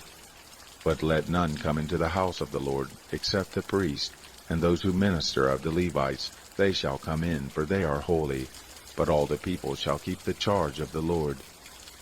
The Levites shall compass the king round about, every man with his weapons in his hand, and whoever comes into the house, let him be slain. And you be with the king when he comes in and when he goes out. So the Levites and all Judah did according to all that Jehoiada the priest commanded, and they took every man his men, those who were come in on the Sabbath, with those who were to go out on the Sabbath, for Jehoiada the priest didn't dismiss the shift. Jehoiada the priest delivered to the captains of hundreds the spears, the bucklers and shields that had been King David's, which were in the house of God. He set all the people, every man with his weapon in his hand, from the right side of the house to the left side of the house, along by the altar and the house, by the king round about. Then they brought out the king's son, and put the crown on him, and gave him the testimony, and made him king. And Jehoiada and his sons anointed him, and they said, Long live the king. When Athaliah heard the noise of the people running and praising the king, she came to the people in the house of the Lord, and she looked, and behold, the king stood by his pillar at the entrance, and the captains and the trumpets by the king, and all the people of the land rejoiced and blew trumpets. The singers also played on instruments of music, and led the singing of praise. Then Athaliah tore her clothes and said, Treason! Treason! Jehoiada the priest brought out the captains of hundreds who were set over the host, and said to them, Bring her forth between the ranks, and whoever follows her, let him be slain with the sword. For the priest said, Don't kill her in the house of the Lord. So they made way for her, and she went to the entrance of the horse gate to the king's house, and they killed her there. Jehoiada made a covenant between himself and all the people and the king, that they should be the Lord's people. All the people went to the house of Baal and broke it down, and broke his altars and his images in pieces, and killed Matan the priest of Baal before the altars. Jehoiada appointed the officers of the house of the Lord under the hand of the priests the Levites, whom David had distributed in the house of the Lord, to offer burnt offerings of the Lord, as it is written in the law of Moses, with rejoicing and with singing, according to the order of David. He set the porters at the gates of the house of the Lord, that no one who was unclean in anything should enter in. He took the captains of hundreds, and the nobles, and the governors of the people, and all the people of the land, and brought down the king from the house of the Lord. And they came through the upper gate to the king's house, and set the king on the throne of the kingdom. So all the people of the land rejoiced, and the city was quiet. Athaliah they had slain with the sword. Chapter 24. Joash was 7 years old when he began to reign, and he reigned 40 years in Jerusalem, and his mother's name was Abiah of Beersheba. Joash did that which was right in the eyes of the Lord all the days of Jehoiada the priest. Jehoiada took for him 2 wives, and he became the father of sons and daughters. It happened after this, that Joash was minded to restore the house of the Lord. He gathered together the priests and the Levites, and said to them, "Go out to the cities of Judah, and gather of all Israel money to repair the house of your God from year to year, and see that you hurry in the matter." However, the Levites didn't hurry. The king called for Jehoiada the chief, and said to him, "Why haven't you required of the Levites to bring in out of Judah and out of Jerusalem the tax of Moses the servant of the Lord, and of the assembly of Israel for the tent of the testimony?" For the sons of Athaliah, that wicked woman, had broken up the house of God, and also all the dedicated things of the house of the Lord did they bestow on the Baals. So the king commanded, and they made a chest, and set it outside at the gate of the house of the Lord. They made a proclamation throughout Judah and Jerusalem, to bring in for the Lord the tax that Moses the servant of God laid on Israel in the wilderness. All the princes and all the people rejoiced, and brought in, and cast into the chest, until they had made an end. It was so that whenever the chest was brought into the king's officers by the hands of the Levites, and when they saw that there was much money, the king's scribe and the chief priest officer came and emptied the chest, and took it, and carried it to its place again. This they did day by day, and gathered money in abundance. The king and Jehoiada gave it to such as did the work of the service of the house of the Lord, and they hired masons and carpenters to restore the house of the Lord, and also such as worked iron and brass to repair the house of the Lord. So the workmen worked, and the work of repairing went forward in their hands, and they set up the house of God in its state, and strengthened it. When they had made an end, they brought the rest of the money before the king and Jehoiada, of which were made vessels for the house of the Lord, even vessels with which to minister and to offer, and spoons, and vessels of gold and silver. They offered burnt offerings in the house of the Lord continually all the days of Jehoiada. But Jehoiada grew old and was full of days, and he died. 130 years old was he when he died. They buried him in the city of David among the kings, because he had done good in Israel, and toward God in his house. Now after the death of Jehoiada, the princes of Judah came, and made homage to the king. Then the king listened to them. They forsook the house of the Lord, the God of their fathers, and served the Asherim and the idols. And wrath came on Judah and Jerusalem for this their guiltiness. Yet he sent prophets to them, to bring them again to the Lord. And they testified against them, but they would not listen. The Spirit of God came on Zechariah the son of Jehoiada the priest, and he stood above the people and said to them, "Thus says God, why disobey the commandments of the Lord, so that you can't prosper? Because you have forsaken the Lord, he has also forsaken you." They conspired against him, and stoned him with stones at the commandment of the king in the court of the house of the Lord. Thus Joash the king didn't remember the kindness which Jehoiada his father had done to him, but killed his son. When he died, he said, "The Lord look on it and inquire it." It happened at the end of the year that the army of the Syrians came up against him, and they came to Judah and Jerusalem, and destroyed all the princes of the people from among the people, and sent all the spoil of them to the king of Damascus. For the army of the Syrians came with a small company of men, and the Lord delivered a very great host into their hand, because they had forsaken the Lord, the God of their fathers. So they executed judgment on Joash. When they were departed from him, for they left him very sick, His own servants conspired against him for the blood of the sons of Jehoiada the priest, and killed him on his bed, and he died. And they buried him in the city of David, but they didn't bury him in the tombs of the kings. These are those who conspired against him: Zabad the son of Shemath the Ammonitess, and Jehozabad the son of Shimrith the Moabitess. Now concerning his sons, and the greatness of the burdens laid on him, and the rebuilding of the house of God, behold, they are written in the commentary of the book of the kings. Amaziah his son reigned in his place. Chapter 25. Amaziah was 25 years old when he began to reign, and he reigned 29 years in Jerusalem, and his mother's name was Jehoaddan of Jerusalem. He did that which was right in the eyes of the Lord, but not with a perfect heart. Now it happened, when the kingdom was established to him, that he killed his servants who had killed the king his father.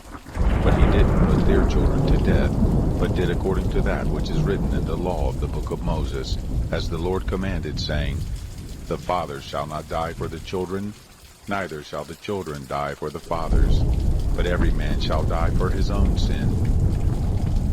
Moreover, Amaziah gathered Judah together, and ordered them according to their fathers' houses, under captains of thousands and captains of hundreds, even all Judah and Benjamin. And he numbered them from 20 years old and upward, and found them 300,000 chosen men, able to go forth to war, who could handle spear and shield. He hired also 100,000 mighty men of valor out of Israel for 100 talents of silver. But there came a man of God to him, saying, O king, don't let the army of Israel go with you, for the Lord is not with Israel, even with all the children of Ephraim. But if you will go, do valiantly, be strong for the battle. God will cast you down before the enemy, for God has power to help and to cast down.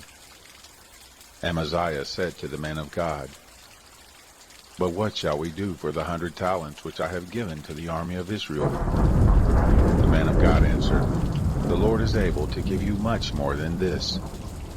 Then Amaziah separated them, even the army that had come to him out of Ephraim, to go home again. Therefore their anger was greatly kindled against Judah, and they returned home in fierce anger. Amaziah took courage, and led forth his people, and went into the valley of Salt, and struck of the children of Seir 10,000, and another 10,000 did the children of Judah carry away alive, and brought them to the top of the rock, and cast them down from the top of the rock, so that they were all broken in pieces. But the men of the army whom Amaziah sent back, that they should not go with him to battle, fell on the cities of Judah, from Samaria even to Beth-horon, and struck of them 3,000, and took much spoil. Now it happened, after that Amaziah was come from the slaughter of the Edomites, that he brought the gods of the children of Seir, and set them up to be his gods, and bowed down himself before them, and burned incense to them.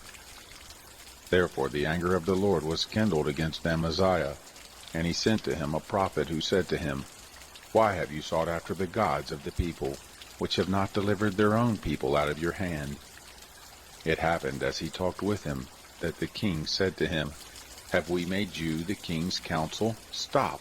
Why should you be struck down? Then the prophet stopped and said, I know that God has determined to destroy you, because you have done this, and have not listened to my counsel.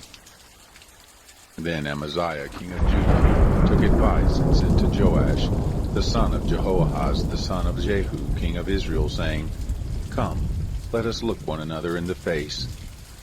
Joash king of Israel sent to Amaziah king of Judah, saying, The thistle that was in Lebanon sent to the cedar that was in Lebanon, saying, Give your daughter to my son as a wife.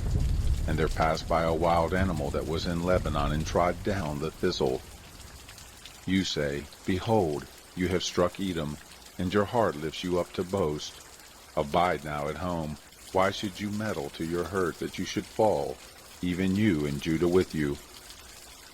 But Amaziah would not hear, for it was of God, that he might deliver them into the hand of their enemies, because they had sought after the gods of Edom. So Joash king of Israel went up, And he and Amaziah king of Judah looked one another in the face at Beth-shemesh, which belongs to Judah. Judah was put to the worst before Israel, and they fled every man to his tent. Joash king of Israel took Amaziah king of Judah, the son of Joash the son of Jehoahaz, at Beth-shemesh, and brought him to Jerusalem, and broke down the wall of Jerusalem from the gate of Ephraim to the corner gate, 400 cubits. He took all the gold and silver, and all the vessels that were found in the house of God with Obed-Edom, and the treasures of the king's house, the hostages also, and returned to Samaria. Amaziah, the son of Joash, king of Judah, lived after the death of Joash, son of Jehoahaz, king of Israel, 15 years. Now the rest of the acts of Amaziah, first and last, behold, aren't they written in the book of the kings of Judah and Israel? Now from the time that Amaziah did turn away from following the Lord, they made a conspiracy against him in Jerusalem, and he fled to Lachish. But they sent after him to Lachish and killed him there. They brought him on horses, and buried him with his fathers in the city of Judah. Chapter 26. All the people of Judah took Uzziah, who was 16 years old, and made him king in the room of his father Amaziah. He built Eloth, and restored it to Judah. After that the king slept with his fathers. Uzziah was 16 years old, and he began to reign, and he reigned 52 years in Jerusalem, and his mother's name was Jechiliah of Jerusalem. He did that which was right in the eyes of the Lord, according to all that his father Amaziah had done.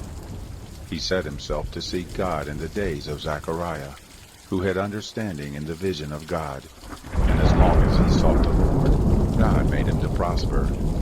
He went forth and warred against the Philistines, and broke down the wall of Gath, and the wall of Jabneh, and the wall of Ashdod, and he built cities in the country of Ashdod and among the Philistines. God helped him against the Philistines, and against the Arabians who lived in Gur-baal, and the Meonim. The Ammonites gave tribute to Uzziah, and his name spread abroad even to the entrance of Egypt, for he grew exceedingly strong. Moreover, Uzziah built towers in Jerusalem at the corner gate, and at the valley gate, and at the turning of the wall, and he fortified them. He built towers in the wilderness, and hewed out many cisterns, for he had much cattle, in the lowlands also and in the plain, and he had farmers and vineyard keepers in the mountains, and in the fruitful fields, for he loved farming. Moreover, Uzziah had an army of fighting men, who went out to war by bands, according to the number of their reckoning made by Jeiel the scribe, and Maaseiah the officer, under the hand of Hananiah one of the king's captains.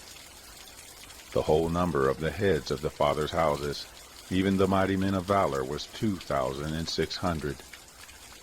Under their hand was an army, 375,000, who made war with mighty power to help the king against the enemy.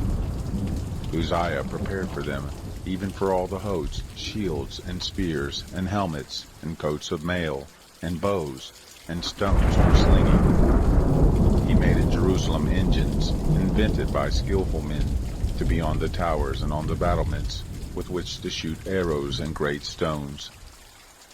His name spread far abroad, for he was marvelously helped, until he was strong. But when he was strong, his heart was lifted up, so that he did corruptly, and he trespassed against the Lord his God, for he went into the temple of the Lord to burn incense on the altar of incense. Azariah the priest went in after him, and with him 80 priests of the Lord who were valiant men, and they withstood Uzziah the king, and said to him, It pertains not to you, Uzziah, to burn incense to the Lord, but to the priests, the sons of Aaron, who are consecrated to burn incense. Go out of the sanctuary, for you have trespassed, neither shall it be for your honor from the Lord God. Then Uzziah was angry, and he had a censer in his hand to burn incense. And while he was angry with the priest, the leprosy broke forth in his forehead before the priest in the house of the Lord, beside the altar of incense. Azariah the chief priest, and all the priests looked on him, and behold, he was leprous in his forehead. And they thrust him out quickly from there. Yes, he himself hurried also to go out, because the Lord had struck him. Uzziah the king was a leper to the day of his death, and lived in a separate house, being a leper, for he was cut off from the house of the Lord. And Jotham his son was over the king's house, judging the people of the land. Now the rest of the acts of Uzziah, first and last, did Isaiah the prophet, the son of Amos, write. So Uzziah slept with his fathers, and they buried him with his fathers in the field of burial, which belongs to the kings. For they said, He is a leper. And Jotham his son reigned in his place. Chapter 27. Jotham was 25 years old when he began to reign, and he reigned 16 years in Jerusalem, and his mother's name was Jerusha, the daughter of Zadok. He did that which was right in the eyes of the Lord, according to all that his father Uzziah had done. However, he didn't enter into the temple of the Lord. The people of the land were still corrupt. He built the upper gate of the house of the Lord, and on the wall of Ophel he built much. Moreover, he built cities in the hill country of Judah, and in the forest he built castles and towers. He fought also with the king of the children of Ammon, and prevailed against them. The children of Ammon gave him in the same year 100 talents of silver, and 10,000 measures of wheat, and 10,000 of barley. So much did the children of Ammon give to him in the second year also, and in the third. So Jotham became mighty, because he ordered his ways before the Lord his God. Now the rest of the acts of Jotham, and all his wars and his ways, behold, they are written in the book of the kings of Israel and Judah. He was 25 years old when he began to reign, and reigned 16 years in Jerusalem. Jotham slept with his fathers, and they buried him in the city of David, and Ahaz his son reigned in his place. Chapter 28. Ahaz was 20 years old when he began to reign, and he reigned 16 years in Jerusalem. And he didn't do that which was right in the eyes of the Lord like David his father, but he walked in the ways of the kings of Israel, and he made also molten images for the Baals. Moreover, he burned incense in the valley of the son of Hinnom, and burnt his children in the fire, according to the abominations of the nations whom the Lord cast out before the children of Israel. He sacrificed and burned incense in the high places, and on the hills, and under every green tree. Therefore the Lord his God delivered him into the hand of the king of Syria, and they struck him, and carried away of his a great multitude of captives, and brought them to Damascus. He was also delivered into the hand of the king of Israel, who struck him with a great slaughter. For Pekah, the son of Remaliah, killed in Judah 120,000 in one day, all of them valiant men, because they had forsaken the Lord, the God of their fathers. Zichri, a mighty man of Ephraim, killed Maaseiah the king's son, and Azrikam the ruler of the house, and Elkanah who was next to the king. The children of Israel carried away captive of their brothers 200,000 women, sons, and daughters, and took also away much spoil from them, and brought the spoil to Samaria. But a prophet of the Lord was there, whose name was Oded, and he went out to meet the host that came to Samaria, and said to them, Behold, because the Lord, the God of your fathers, was angry with Judah, he has delivered them into your hand, and you have slain them in a rage which has reached up to heaven. Now you purpose to keep under the children of Judah and Jerusalem for bondservants and bondmaids to you. But aren't there even with you trespasses of your own against the Lord your God? Now hear me, therefore, and send back the captives that you have taken of your brothers, for the fierce wrath of the Lord is on you. Then certain of the heads of the children of Ephraim, Azariah the son of Jehonan, Berechiah the son of Meshillemoth, and Jezekiah the son of Shallum, and Amasa the son of Hadlai, stood up against those who came from the war, and said to them, You shall not bring in the captives here, for you purpose that which will bring on us a trespass against the Lord, to add to our sins and to our trespass, for our trespass is great, and there is fierce wrath against Israel. So the armed men left the captives and the spoil before the princes and all the assembly.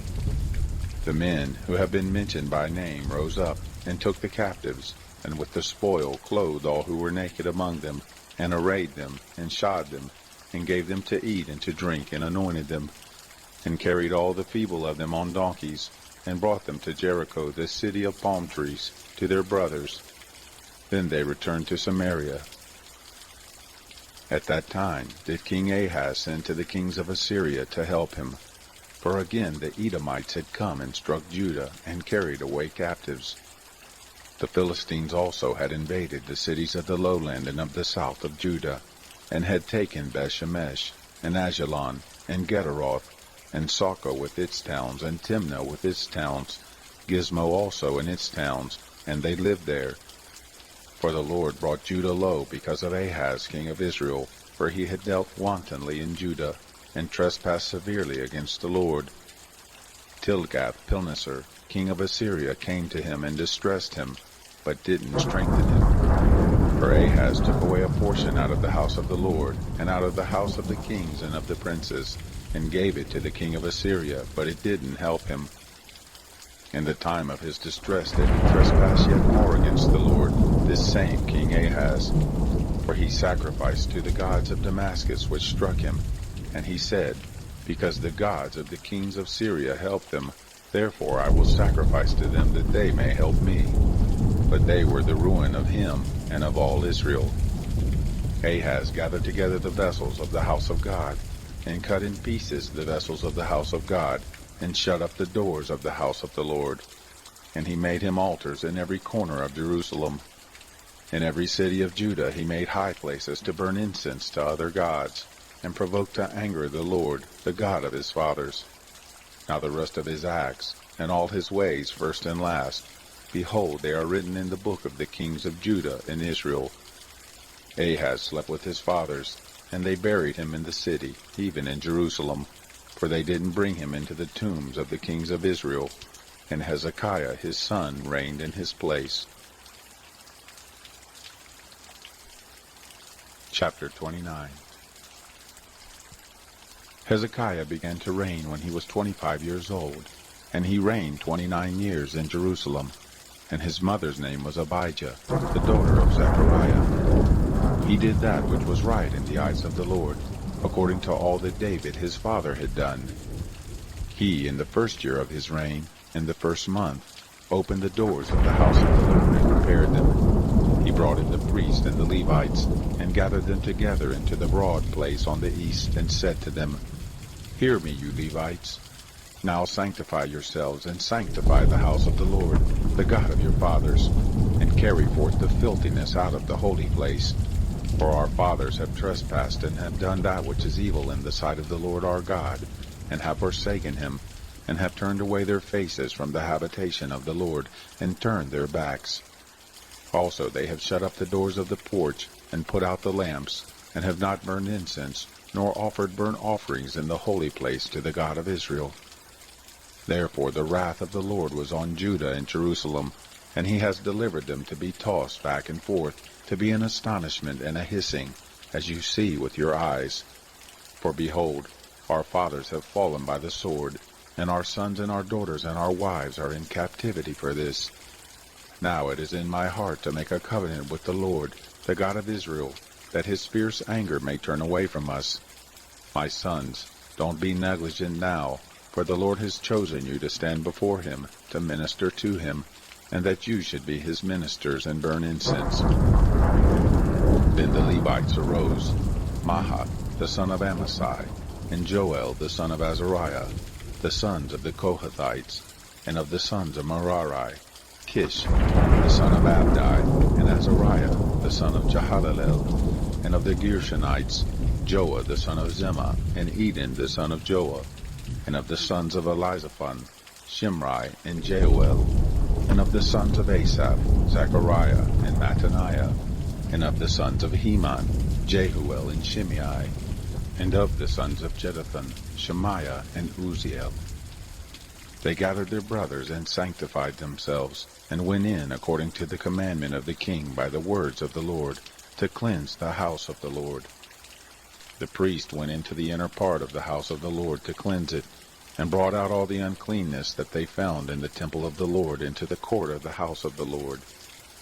The Levites took it to carry it off to the brook Kidron. Now they began on the first day of the first month to sanctify, and on the 8th day of the month they came to the porch of the Lord, and they sanctified the house of the Lord in 8 days. And on the 16th day of the first month they made an end.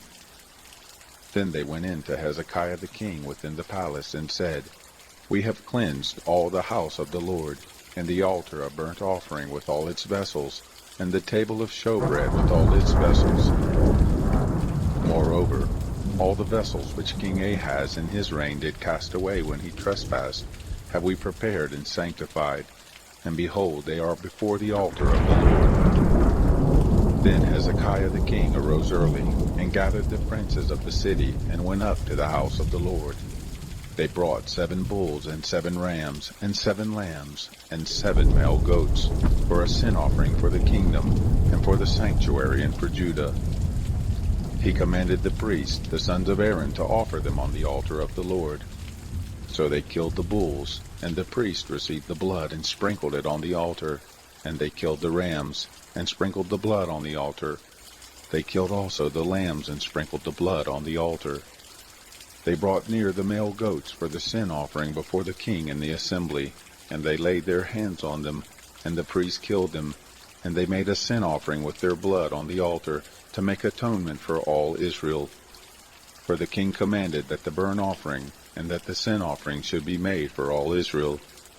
He set the Levites in the house of the Lord with cymbals, with psalteries, and with harps, according to the commandment of David, and of Gad the king's seer, and Nathan the prophet. For the commandment was of the Lord by his prophets. The Levites stood with the instruments of David, and the priests with the trumpets. Hezekiah commanded to offer the burnt offering on the altar. When the burnt offering began, the song of the Lord began also, and the trumpets, together with the instruments of David, king of Israel. All the assembly worshipped, and the singers sang, and the trumpeters sounded. All this continued until the burnt offering was finished. When they had made an end of offering, the king and all those who were present with him bowed themselves and worshipped. Moreover, Hezekiah the king and the princes commanded the Levites to sing praises to the Lord with the words of David and of Asaph the seer. They sang praises with gladness, and they bowed their heads and worshipped. Then Hezekiah answered, Now you have consecrated yourselves to the Lord. Come near and bring sacrifices and thank offerings into the house of the Lord. The assembly brought in sacrifices and thank offerings, and as many as were of a willing heart brought burnt offerings. The number of burnt offerings which the assembly brought was 70 bulls, 100 rams, and 200 lambs. All these were for a burnt offering to the Lord. The consecrated things were 600 oxen and 3,000 sheep. But the priests were too few, so that they could not flay all the burnt offerings. Therefore their brothers the Levites helped them until the work was ended, until the priests had sanctified themselves. For the Levites were more upright in heart to sanctify themselves than the priests. Also the burnt offerings were in abundance, with the fat of the peace offerings, and with the drink offerings for every burnt offering. So the service of the house of the Lord was set in order. Hezekiah rejoiced, and all the people, because of that which God had prepared for the people, for the thing was done suddenly. Chapter 30. Hezekiah sent to all Israel and Judah, and wrote letters also to Ephraim and Manasseh, that they should come to the house of the Lord at Jerusalem, to keep the Passover to the Lord, the God of Israel. For the king had taken counsel, and his princes, and all the assembly in Jerusalem, to keep the Passover in the 2nd month. For they could not keep it at that time, because the priests had not sanctified themselves in sufficient numbers, neither had the people gathered themselves together to Jerusalem. The thing was right in the eyes of the king and of all the assembly. So they established a decree to make proclamation throughout all Israel, from Beersheba even to Dan, that they should come to keep the Passover to the Lord, the God of Israel, at Jerusalem. For they had not kept it in great numbers, in such sort as it is written.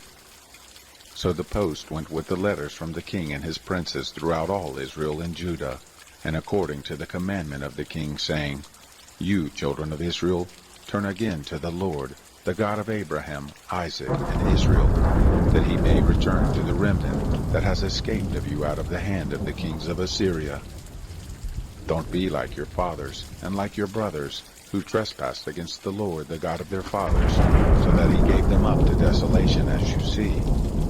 Now don't you be stiff-necked, as your fathers were, but yield yourselves to the Lord, and enter into his sanctuary which he has sanctified forever, and serve the Lord your God, that his fierce anger may turn away from you.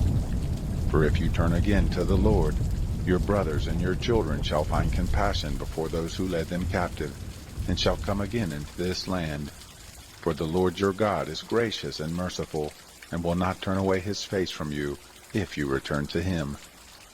So the post passed from city to city, through the country of Ephraim and Manasseh, even to Zebulun, but they ridiculed them and mocked them. Nevertheless, certain men of Asher and Manasseh and of Zebulun humbled themselves and came to Jerusalem. Also on Judah came the hand of God to give them one heart, to do the commandment of the king and of the princes by the word of the Lord. There assembled at Jerusalem much people to keep the feast of unleavened bread in the 2nd month, a very great assembly. They arose and took away the altars that were in Jerusalem, and all the altars for incense they took away, and cast them into the brook Kidron. Then they killed the Passover on the 14th day of the 2nd month, and the priests and the Levites were ashamed, and sanctified themselves, and brought burnt offerings into the house of the Lord. They stood in their place after their order, according to the law of Moses, the man of God. The priests sprinkled blood which they received of the hand of the Levites, for there were many in the assembly who had not sanctified themselves. Therefore the Levites had the charge of killing the Passovers for everyone who was not clean, to sanctify them to the Lord. For a multitude of the people, even many of Ephraim and Manasseh, Issachar and Zebulun, had not cleansed themselves, yet did they eat the Passover otherwise than it is written. For Hezekiah had prayed for them, saying, The good Lord pardon everyone who sets his heart to seek God, the Lord, the God of his fathers, though not cleansed according to the purification of the sanctuary. The Lord listened to Hezekiah and healed the people. The children of Israel who were present at Jerusalem kept the feast of unleavened bread 7 days with great gladness, and the Levites and the priests praised the Lord day by day, singing with loud instruments to the Lord. Hezekiah spoke comfortably to all the Levites who had good understanding in the service of the Lord. So they ate throughout the feast for 7 days, offering sacrifices of peace offerings, and making confession to the Lord, the God of their fathers. The whole assembly took counsel to keep other 7 days, and they kept other 7 days with gladness. For Hezekiah, king of Judah, did give to the assembly for offerings 1,000 bulls and 7,000 sheep, and the princes gave to the assembly 1,000 bulls and 10,000 sheep, and a great number of priests sanctified themselves. All the assembly of Judah, with the priests and the Levites, and all the assembly who came out of Israel, and the foreigners who came out of the land of Israel and who lived in Judah, rejoiced. So there was great joy in Jerusalem, for since the time of Solomon the son of David, king of Israel, there was not the like in Jerusalem. Then the priests, the Levites, arose and blessed the people, and their voice was heard, and their prayer came up to his holy habitation, even to heaven. Chapter 31. Now when all this was finished, all Israel who were present went out to the cities of Judah, and broke in pieces the pillars, and hewed down the Asherim, and broke down the high places, and the altars out of all Judah and Benjamin, in Ephraim also and Manasseh, until they had destroyed them all. Then all the children of Israel returned, every man to his possession, into their own cities. Hezekiah appointed the divisions of the priests, and the Levites after their divisions, every man according to his service, both the priests and the Levites, for burnt offerings and for peace offerings, to minister and to give thanks, and to praise in the gates of the camp of the Lord. He appointed also the king's portion of his substance for the burnt offerings, even for the morning and the evening burnt offerings, and the burnt offerings for the Sabbaths, and for the new moons, and for the set feast, as it is written in the law of the Lord. Moreover, he commanded the people who lived in Jerusalem to give the portion of the priests and the Levites, that they might give themselves to the law of the Lord. As soon as the commandment came abroad, the children of Israel gave in abundance the firstfruits of grain, new wine and oil and honey, and of all the increase of the field, and the tithe of all things brought they in abundantly. The children of Israel and Judah, who lived in the cities of Judah, they also brought in the tithe of oxen and sheep, and the tithe of dedicated things which were consecrated to the Lord their God, and laid them by heaps. In the 3rd month they began to lay the foundation of the heaps, and finished them in the 7th month. When Hezekiah and the princes came and saw the heaps, they blessed the Lord and his people Israel. Then Hezekiah questioned the priests and the Levites concerning the heaps. Azariah, the chief priest of the house of Zadok, answered him and said, Since the people began to bring the offerings into the house of the Lord, we have eaten and had enough, and have plenty left. For the Lord has blessed his people, and that which is left is this great store. Then Hezekiah commanded to prepare chambers in the house of the Lord, and they prepared them. They brought in the offerings, and the tithes, and the dedicated things faithfully. And over them Conaniah the Levite was ruler, and Shimei his brother was second. Jehiel, and Azaziah, and Nahath, and Asahel, and Jeremoth, and Jozabad, and Eliel, and Ismachiah, and Mahath, and Benaiah were overseers, under the hand of Conaniah and Shimei his brother, by the appointment of Hezekiah the king, and Azariah the ruler of the house of God. Korah, the son of Imnah the Levite, the porter at the east gate, was over the freewill offerings of God, to distribute the offerings of the Lord and the most holy things.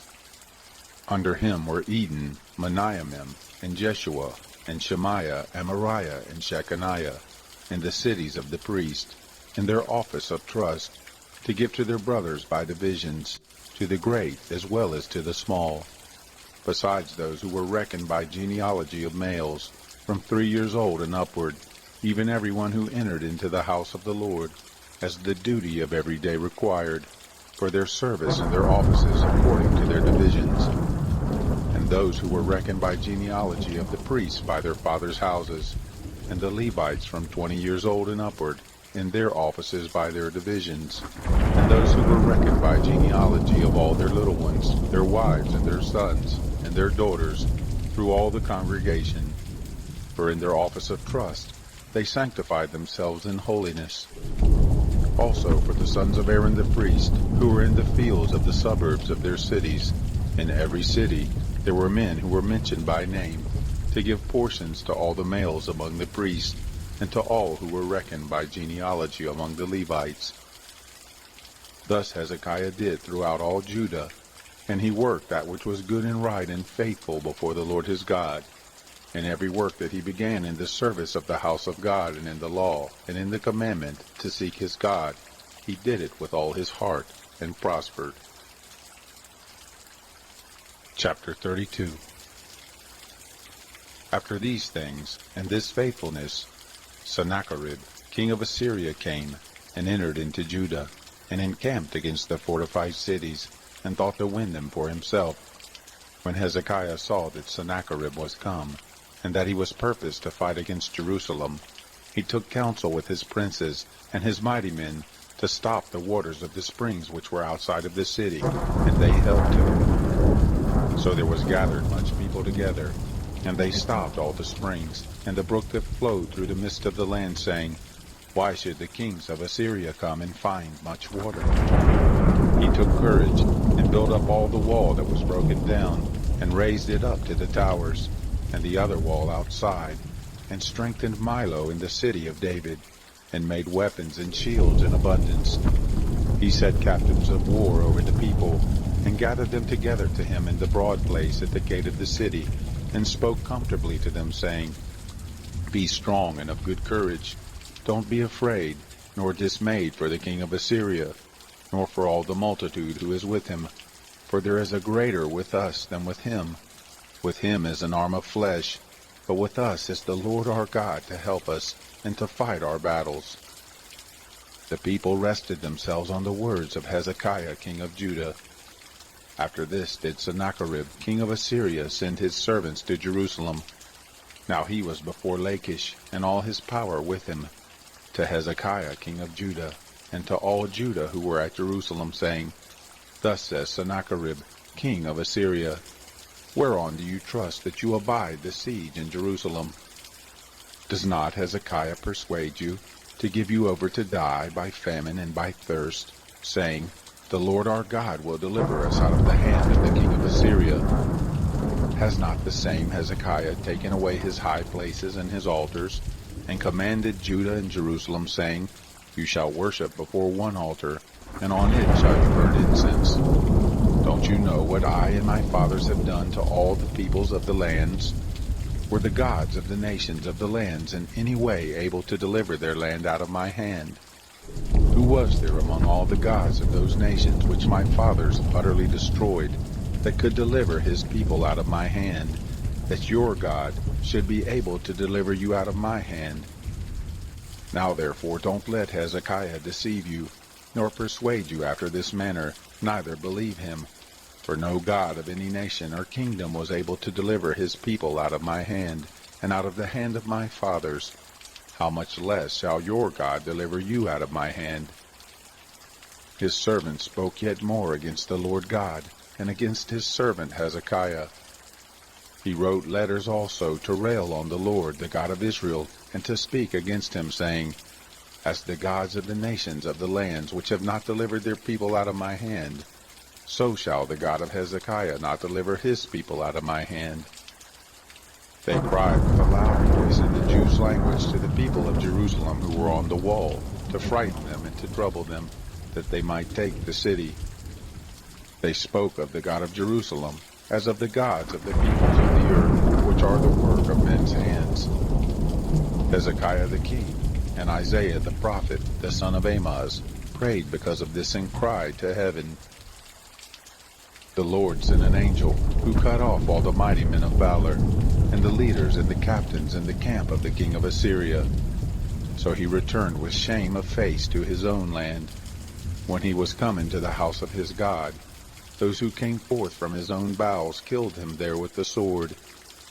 Thus the Lord saved Hezekiah and the inhabitants of Jerusalem from the hand of Sennacherib the king of Assyria, and from the hand of all others, and guided them on every side. Many brought gifts to the Lord to Jerusalem, and precious things to Hezekiah king of Judah, so that he was exalted in the sight of all nations from thenceforth. In those days Hezekiah was sick even to death, and he prayed to the Lord, and he spoke to him, and gave him a sign. But Hezekiah didn't render again according to the benefit done to him, for his heart was lifted up. Therefore there was wrath on him, and on Judah and Jerusalem. Notwithstanding, Hezekiah humbled himself for the pride of his heart, both he and the inhabitants of Jerusalem, so that the wrath of the Lord didn't come on them in the days of Hezekiah. Hezekiah had very great riches and honor, and he provided himself treasuries for silver and for gold, and for precious stones, and for spices, and for shields, and for all manner of good vessels, storehouses also for the increase of grain, and new wine and oil, and stalls for all manner of animals, and flocks in folds. Moreover, he provided himself cities, and possessions of flocks and herds in abundance, for God had given him very much substance. This same Hezekiah also stopped the upper spring of the waters of Gihon, and brought them straight down on the west side of the city of David. Hezekiah prospered in all his works. However, in the business of the ambassadors of the princes of Babylon, who sent to him to inquire of the wonder that was done in the land, God left him to try him, that he might know all that was in his heart. Now the rest of the acts of Hezekiah and his good deeds, behold, they are written in the vision of Isaiah the prophet, the son of Amoz, in the book of the kings of Judah and Israel. Hezekiah slept with his fathers, and they buried him in the ascent of the tombs of the sons of David, and all Judah and the inhabitants of Jerusalem did honor him at his death. Manasseh his son reigned in his place. Chapter 33. Manasseh was 12 years old when he began to reign, and he reigned 55 years in Jerusalem. He did that which was evil in the sight of the Lord, after the abominations of the nations whom the Lord cast out before the children of Israel. For he built again the high places which Hezekiah his father had broken down, and he reared up altars for the Baals, and made Ashtaroth, and worshipped all the host of the sky, and served them. He built altars in the house of the Lord, of which the Lord said, In Jerusalem shall my name be forever. He built altars for all the host of the sky in the two courts of the house of the Lord. He also made his children to pass through the fire in the valley of the son of Hinnom, and he practiced sorcery, and used enchantments, and practiced sorcery, and dealt with those who had familiar spirits, and with wizards who worked much evil in the sight of the Lord, to provoke him to anger. He set the engraved image of the idol which he had made in the house of God, of which God said to David and to Solomon his son, In this house and in Jerusalem, which I have chosen out of all the tribes of Israel, will I put my name forever. Neither will I any more remove the foot of Israel from off the land which I have appointed for your fathers, if only they will observe to do all that I have commanded them, even all the law and the statutes and the ordinances given by Moses. Manasseh seduced Judah and the inhabitants of Jerusalem, so that they did evil more than did the nations whom the Lord destroyed before the children of Israel. The Lord spoke to Manasseh and to his people, but they gave no heed. Therefore the Lord brought on them the captains of the host of the king of Assyria, who took Manasseh in chains, and bound him with fetters, and carried him to Babylon. When he was in distress, he begged the Lord his God, and humbled himself greatly before the God of his fathers. He prayed to him, and he was entreated of him, and heard his supplication, and brought him again to Jerusalem into his kingdom. Then Manasseh knew that the Lord, he was God. Now after this he built an outer wall to the city of David, on the west side of Gihon in the valley, even to the entrance at the fish gate, and he compassed Ophel about with it, and raised it up to a very great height, and he put valiant captains in all the fortified cities of Judah. He took away the foreign gods and the idol out of the house of the Lord, and all the altars that he had built in the mountain of the house of the Lord and in Jerusalem, and cast them out of the city.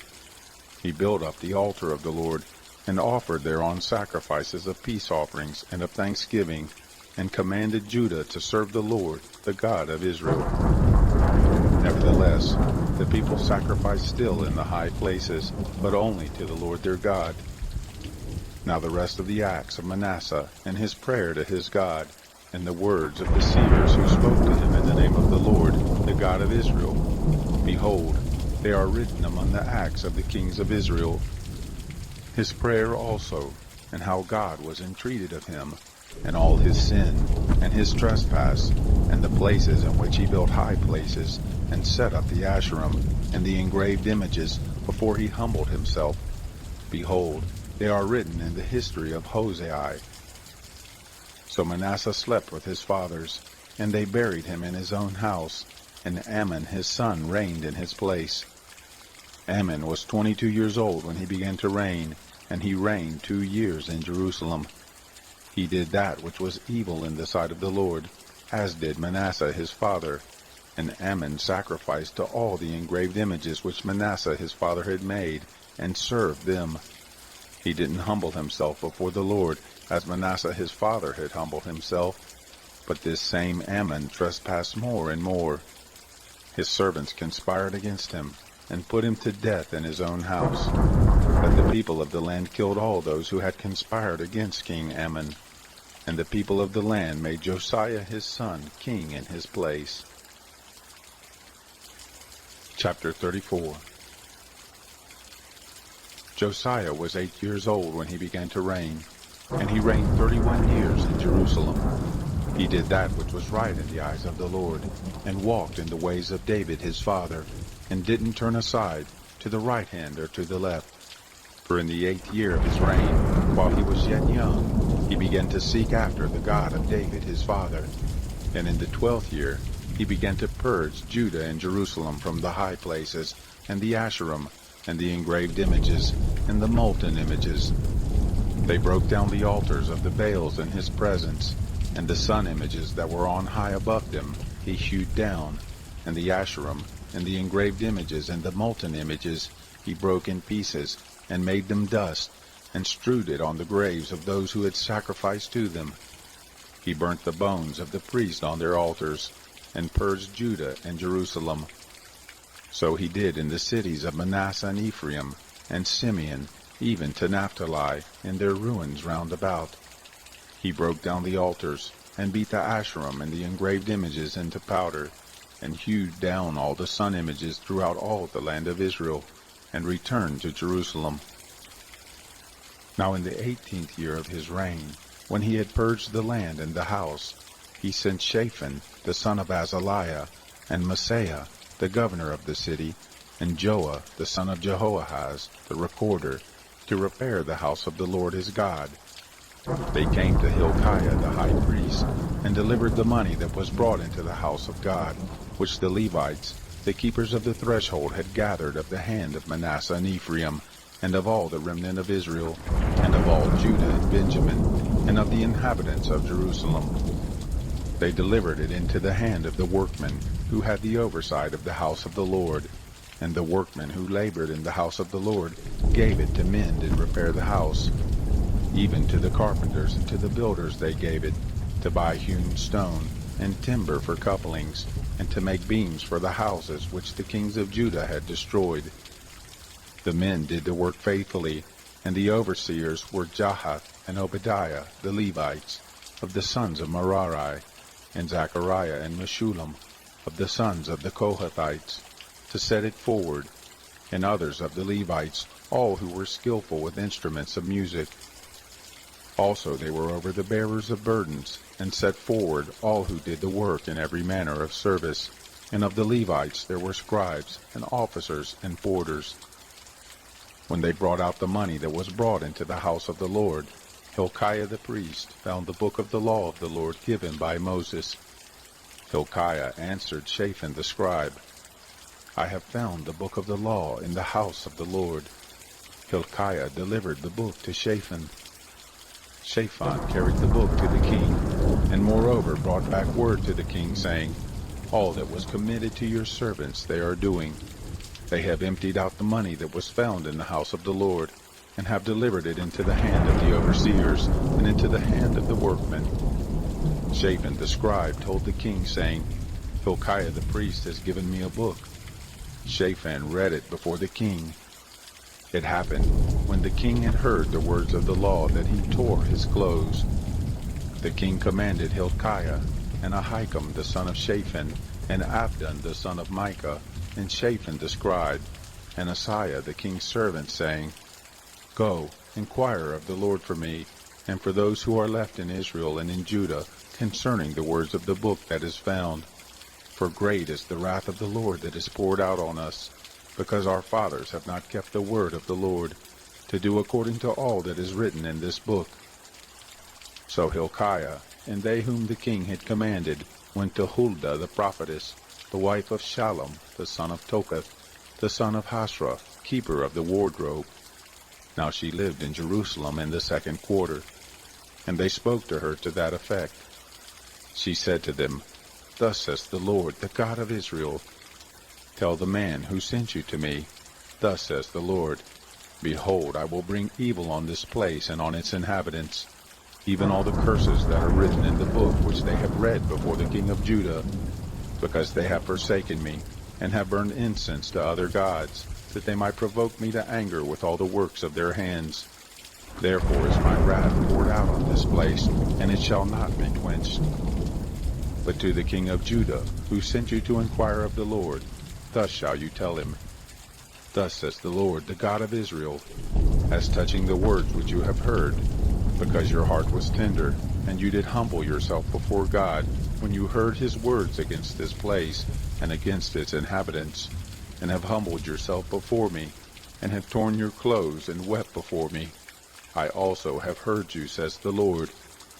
Behold, I will gather you to your fathers, and you shall be gathered to your grave in peace. neither shall your eyes see all the evil that I will bring on this place and on its inhabitants. They brought back word to the king. Then the king sent and gathered together all the elders of Judah and Jerusalem. The king went up to the house of the Lord, and all the men of Judah and the inhabitants of Jerusalem and the priests and the Levites and all the people, both great and small. And he read in their ears all the words of the book of the covenant that was found in the house of the Lord. The king stood in his place and made a covenant before the Lord to walk after the Lord, and to keep his commandments and his testimonies and his statutes with all his heart and with all his soul, to perform the words of the covenant that were written in this book. He caused all who were found in Jerusalem and Benjamin to stand to it. The inhabitants of Jerusalem did according to the covenant of God, the God of their fathers.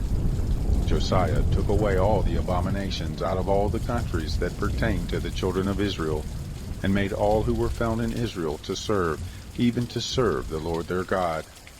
All his days they didn't depart from following the Lord, the God of their fathers. Chapter 35. Josiah kept the Passover to the Lord in Jerusalem, and they killed the Passover on the 14th day of the first month. He set the priests in their offices, and encouraged them to the service of the house of the Lord. He said to the Levites, who taught all Israel, who were holy to the Lord, "Put the holy ark in the house which Solomon the son of David king of Israel built. There shall no more be a burden on your shoulders. Now serve the Lord your God and his people Israel. Prepare yourselves after your fathers' houses by your divisions, according to the writing of David king of Israel, and according to the writing of Solomon his son. Stand in the holy place, according to the divisions of the fathers' houses of your brothers, the children of the people. And let there be for each a portion of a father's house of the Levites. Kill the Passover, and sanctify yourselves, and prepare for your brothers, to do according to the word of the Lord by Moses." Josiah gave to the children of the people of the flock, lambs and kids, all of them for the Passover offerings, to all who were present, to the number of 30,000, and 3,000 bulls. And these were of the king's substance. His princes gave for a freewill offering to the people, to the priests and to the Levites, Hilkiah and Zechariah and Jehiel, the rulers of the house of God, gave to the priests for the Passover offerings 2,600 small cattle, and 300 oxen. Conaniah also, and Shemaiah, and Nethanel his brothers, and Hashabiah, and Jael, and Jozabad, the chiefs of the Levites, gave to the Levites for the Passover offerings 5,000 small cattle, and 500 oxen. So the service was prepared, and the priests stood in their place, and the Levites by their divisions, according to the king's commandment. They killed the Passover, and the priests sprinkled the blood which they received of their hand, and the Levites flayed them. They removed the burnt offerings, that they might give them according to the divisions of the fathers' houses of the children of the people, to offer to the Lord, as it is written in the book of Moses. So they did with the oxen. They roasted the Passover with fire according to the ordinance, and the holy offerings they boiled in pots and in cauldrons and in pans, and carried them quickly to all the children of the people. Afterward they prepared for themselves and for the priests, because the priests, the sons of Aaron, were busy in the offering of the burnt offerings and the fat until night. Therefore the Levites prepared for themselves, and for the priests, the sons of Aaron. The singers, the sons of Asaph, were in their place, according to the commandment of David, and Asaph, and Heman, and Jeduthun the king's seer. And the porters were at every gate. They didn't need to depart from their service, for their brothers the Levites prepared for them. So all the service of the Lord was prepared the same day, to keep the Passover, and to offer burnt offerings on the altar of the Lord, according to the commandment of King Josiah. The children of Israel who were present kept the Passover at that time, and the feast of unleavened bread 7 days. There was no Passover like that kept in Israel from the days of Samuel the prophet. Neither did any of the kings of Israel keep such a Passover as Josiah kept, and the priests, and the Levites, and all Judah and Israel who were present, and the inhabitants of Jerusalem. In the 18th year of the reign of Josiah was this Passover kept. After all this, when Josiah had prepared the temple, Necho, king of Egypt, went up to fight against Carchemish by the Euphrates, and Josiah went out against him. But he sent ambassadors to him, saying, What have I to do with you, you king of Judah? I come not against you this day, but against the house with which I have war, and God has commanded me to make haste. Forbear you from meddling with God who is with me, that he not destroy you. Nevertheless, Josiah would not turn his face from him, but disguised himself that he might fight with him, and didn't listen to the words of Necho from the mouth of God, and came to fight in the valley of Megiddo. The archers shot at King Josiah, and the king said to his servants, Take me away, for I am severely wounded. So his servants took him out of the chariot, and put him in the second chariot that he had, and brought him to Jerusalem, and he died, and was buried in the tombs of his fathers. All Judah and Jerusalem mourned for Josiah. Jeremiah lamented for Josiah, and all the singing men and singing women spoke of Josiah in their lamentations to this day. And they made them an ordinance in Israel, and behold, they are written in the Lamentations. Now the rest of the acts of Josiah and his good deeds, according to that which is written in the law of the Lord, and his acts first and last, behold, they are written in the book of the kings of Israel and Judah. Chapter 36. Then the people of the land took Jehoahaz the son of Josiah, and made him king in his father's place in Jerusalem. Jehoahaz was 23 years old when he began to reign, and he reigned 3 months in Jerusalem. The king of Egypt deposed him at Jerusalem, and fined the land 100 talents of silver, and 1 talent of gold. The king of Egypt made Eliakim his brother king over Judah and Jerusalem, and changed his name to Jehoiakim.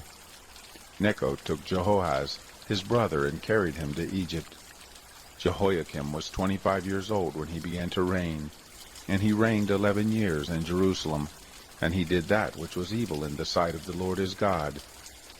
Against him came up Nebuchadnezzar king of Babylon, and bound him in fetters, to carry him to Babylon.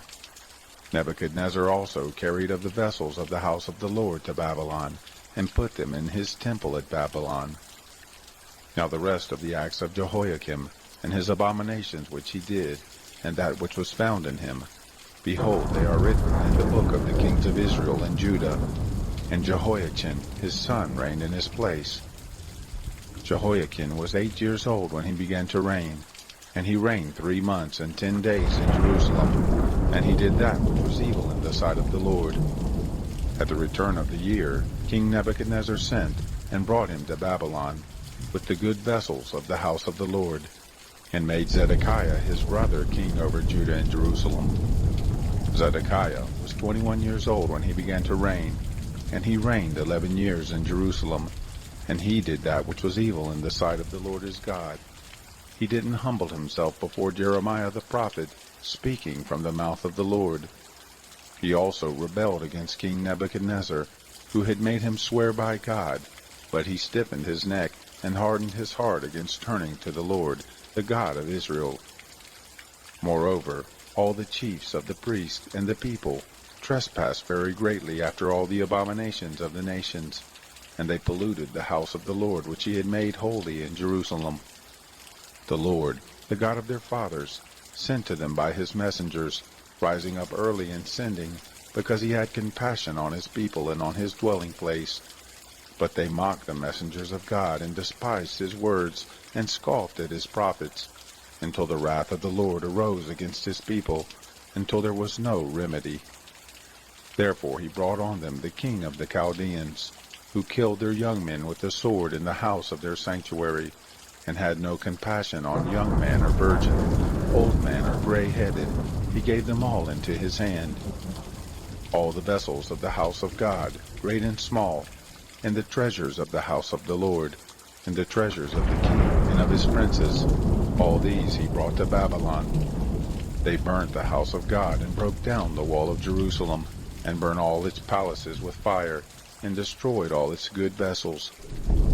Those who had escaped from the sword he carried away to Babylon, and they were servants to him and his sons until the reign of the kingdom of Persia, to fulfill the word of the Lord by the mouth of Jeremiah, until the land had enjoyed its Sabbaths.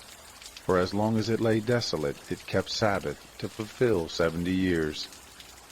Now in the first year of Cyrus king of Persia, that the word of the Lord by the mouth of Jeremiah might be accomplished, the Lord stirred up the spirit of Cyrus king of Persia, so that he made a proclamation throughout all his kingdom, and put it also in writing, saying, Thus says Cyrus king of Persia, All the kingdoms of the earth has the Lord, the God of heaven, given me, and he has charged me to build him a house in Jerusalem, which is in Judah. Whoever there is among you of all his people, the Lord his God be with him, and let him return.